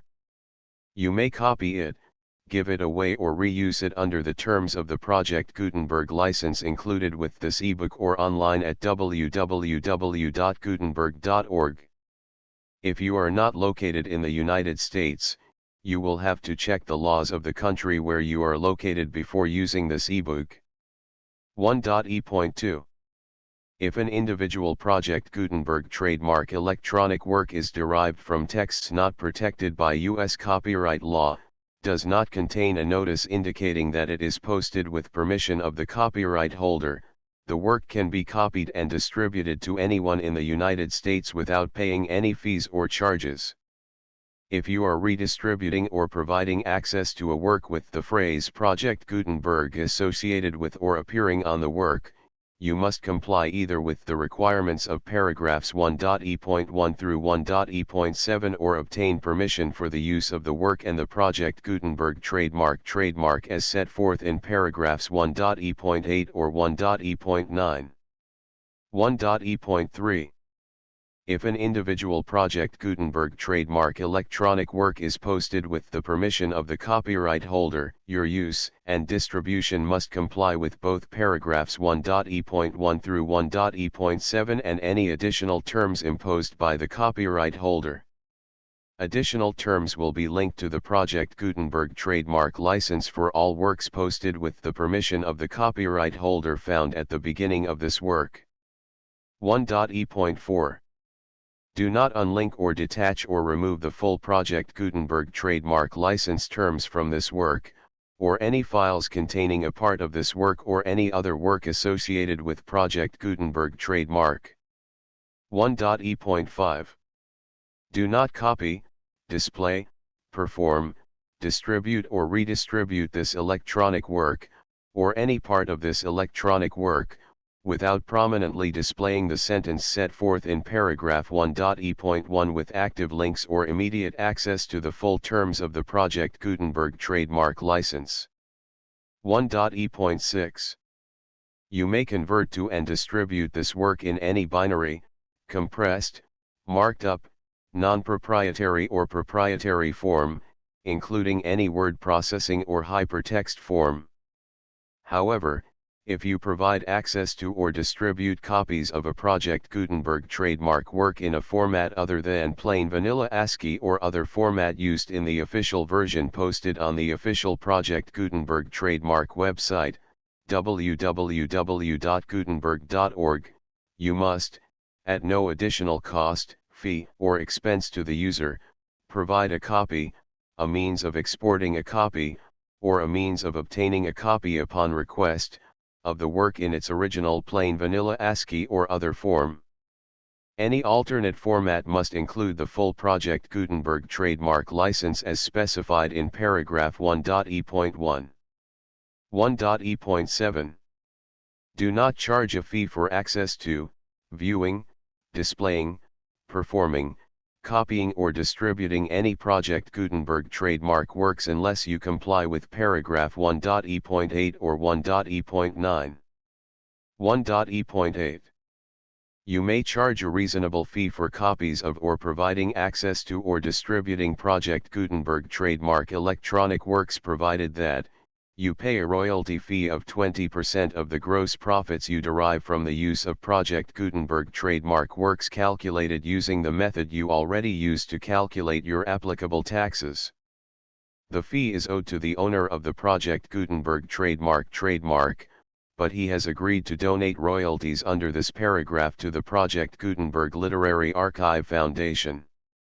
Royalty payments must be paid within 60 days following each date on which you prepare, or are legally required to prepare, your periodic tax returns. Royalty payments should be clearly marked as such and sent to the Project Gutenberg Literary Archive Foundation at the address specified in Section 4, Information about donations to the Project Gutenberg Literary Archive Foundation. You provide a full refund of any money paid by a user who notifies you in writing, or by email, within 30 days of receipt that he does not agree to the terms of the full Project Gutenberg trademark license. You must require such a user to return or destroy all copies of the works possessed in a physical medium and discontinue all use of and all access to other copies of Project Gutenberg trademark works. You provide, in accordance with paragraph 1.f.3, a full refund of any money paid for a work or a replacement copy, if a defect in the electronic work is discovered and reported to you within 90 days of receipt of the work. You comply with all other terms of this agreement for free distribution of Project Gutenberg trademark works. 1.e.9. If you wish to charge a fee or distribute a Project Gutenberg trademark electronic work or group of works on different terms than are set forth in this agreement, you must obtain permission in writing from the Project Gutenberg Literary Archive Foundation, the manager of the Project Gutenberg trademark. Contact the Foundation as set forth in Section 3 below. 1.f.1.f.1. Project Gutenberg volunteers and employees expend considerable effort to identify, do copyright research on, transcribe and proofread works not protected by U.S. copyright law in creating the Project Gutenberg trademark collection. Despite these efforts, Project Gutenberg trademark electronic works, and the medium on which they may be stored, may contain defects, such as, but not limited to, incomplete, inaccurate or corrupt data, transcription errors, a copyright or other intellectual property infringement, a defective or damaged disk or other medium, a computer virus, or computer codes that damage or cannot be read by your equipment. 1.f.2.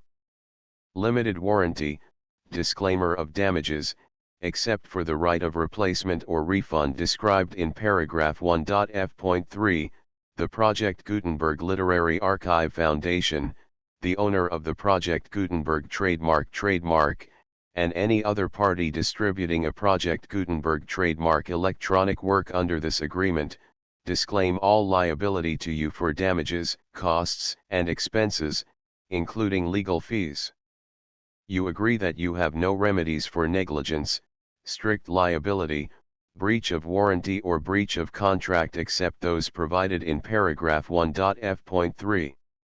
You agree that the foundation, the trademark owner, and any distributor under this agreement will not be liable to you for actual, direct, indirect, consequential, punitive, or incidental damages even if you give notice of the possibility of such damage.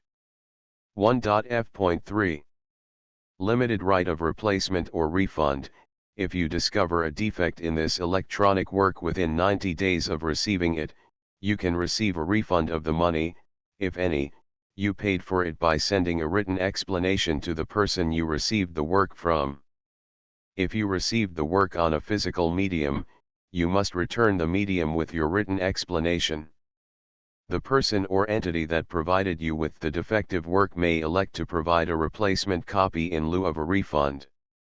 If you received the work electronically, the person or entity providing it to you may choose to give you a second opportunity to receive the work electronically in lieu of a refund. If the second copy is also defective, you may demand a refund in writing without further opportunities to fix the problem. 1.f.4. Except for the limited right of replacement or refund set forth in paragraph 1.f.3, this work is provided to you as is, with no other warranties of any kind, express or implied, including but not limited to warranties of merchantability or fitness for any purpose. 1.f.5. Some states do not allow disclaimers of certain implied warranties or the exclusion or limitation of certain types of damages. If any disclaimer or limitation set forth in this agreement violates the law of the state applicable to this agreement, the agreement shall be interpreted to make the maximum disclaimer or limitation permitted by the applicable state law. The invalidity or unenforceability of any provision of this agreement shall not void the remaining provisions. 1.f.6. Indemnity. You agree to indemnify and hold the foundation, the trademark owner, any agent or employee of the foundation, anyone providing copies of Project Gutenberg trademark electronic works in accordance with this agreement, and any volunteers associated with the production, promotion, and distribution of Project Gutenberg trademark electronic works, harmless from all liability, costs, and expenses, including legal fees, that arise directly or indirectly from any of the following which you do or cause to occur. A. Distribution of this or any Project Gutenberg trademark work. B. Alteration, modification, or additions or deletions to any Project Gutenberg trademark work, and C. Any defect you cause. Section 2. Information about the mission of Project Gutenberg trademark. Project Gutenberg trademark is synonymous with the free distribution of electronic works in formats readable by the widest variety of computers including obsolete, old, middle-aged, and new computers. It exists because of the efforts of hundreds of volunteers and donations from people in all walks of life. Volunteers and financial support to provide volunteers with the assistance they need are critical to reaching Project Gutenberg trademark's goals and ensuring that the Project Gutenberg trademark collection will remain freely available for generations to come. In 2001, the Project Gutenberg Literary Archive Foundation was created to provide a secure and permanent future for Project Gutenberg trademark and future generations. To learn more about the Project Gutenberg Literary Archive Foundation and how your efforts and donations can help, see sections 3 and 4 and the Foundation information page at www.gutenberg.org.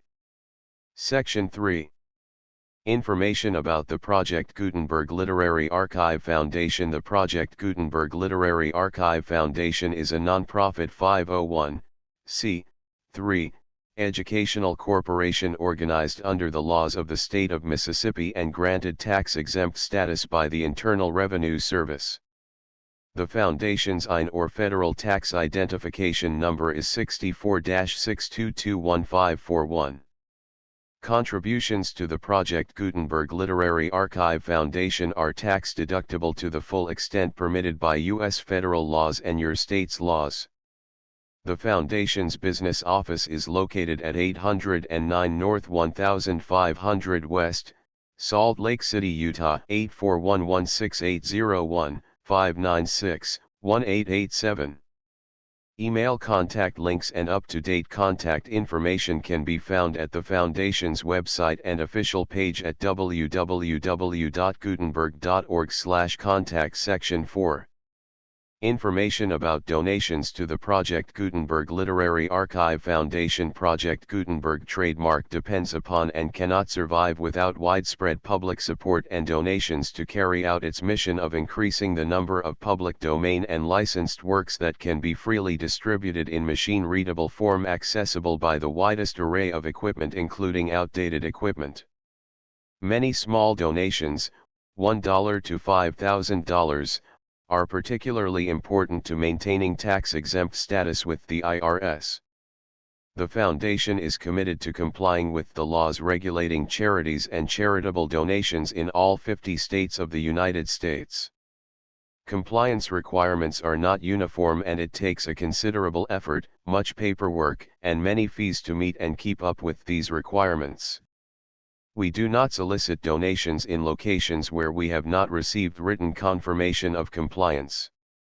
To send donations or determine the status of compliance for any particular state, visit www.gutenberg.org/donate.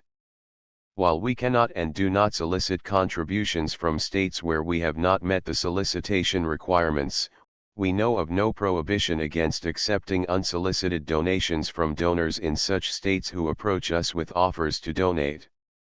International donations are gratefully accepted, but we cannot make any statements concerning tax treatment of donations received from outside the United States.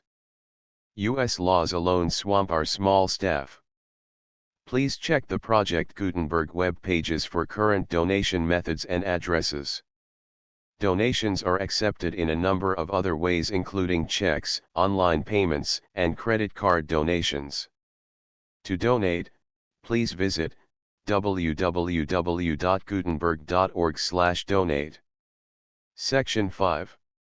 General information about Project Gutenberg trademark electronic works. Professor Michael S. Hart was the originator of the Project Gutenberg trademark concept of a library of electronic works that could be freely shared with anyone. For 40 years, he produced and distributed Project Gutenberg trademark ebooks with only a loose network of volunteer support. Project Gutenberg trademark ebooks are often created from several printed editions, all of which are confirmed as not protected by copyright in the U.S. unless a copyright notice is included. Thus, we do not necessarily keep ebooks in compliance with any particular paper edition. Most people start at our website, which has the main PG search facility, www.gutenberg.org. This website includes information about Project Gutenberg trademark, including how to make donations to the Project Gutenberg Literary Archive Foundation, how to help produce our new ebooks, and how to subscribe to our email newsletter to hear about new ebooks. Back. Back. Back. Back. Back. Back. Back. Back. Plays of Old Japan. The No preface list of illustrations to the reader concerning the place the No takes in Japan today, concerning the past history of the No, concerning the presentation of the No, the theater, the chorus, the music, the actors, the costumes, properties, the audience, concerning the effect of the No on the audience and on me, concerning the dramatic construction of the No, concerning the literary style of the original texts of the No, concerning the difficulties of translation, concerning the translations of others, as well as those in this book. In conclusion, The Maiden's Tomb authorship of the play, outline of the story, comments on the play The Maiden's Tomb 8 Dramatis Personae Cage Kyo 29 authorship of the play, outline of the story, comments on the play Cage Kyo 30 Dramatis Personae Tamura Resume of Tamura Dramatis Personae The Sumida River authorship of the play, outline of the story, comments on the play The Sumida River, a translation of the Japanese No, Sumida Gawa Dramatis Personae English bibliography of the No. Footnotes. Transcribers note the full Project Gutenberg license 4V678 123 44 45 46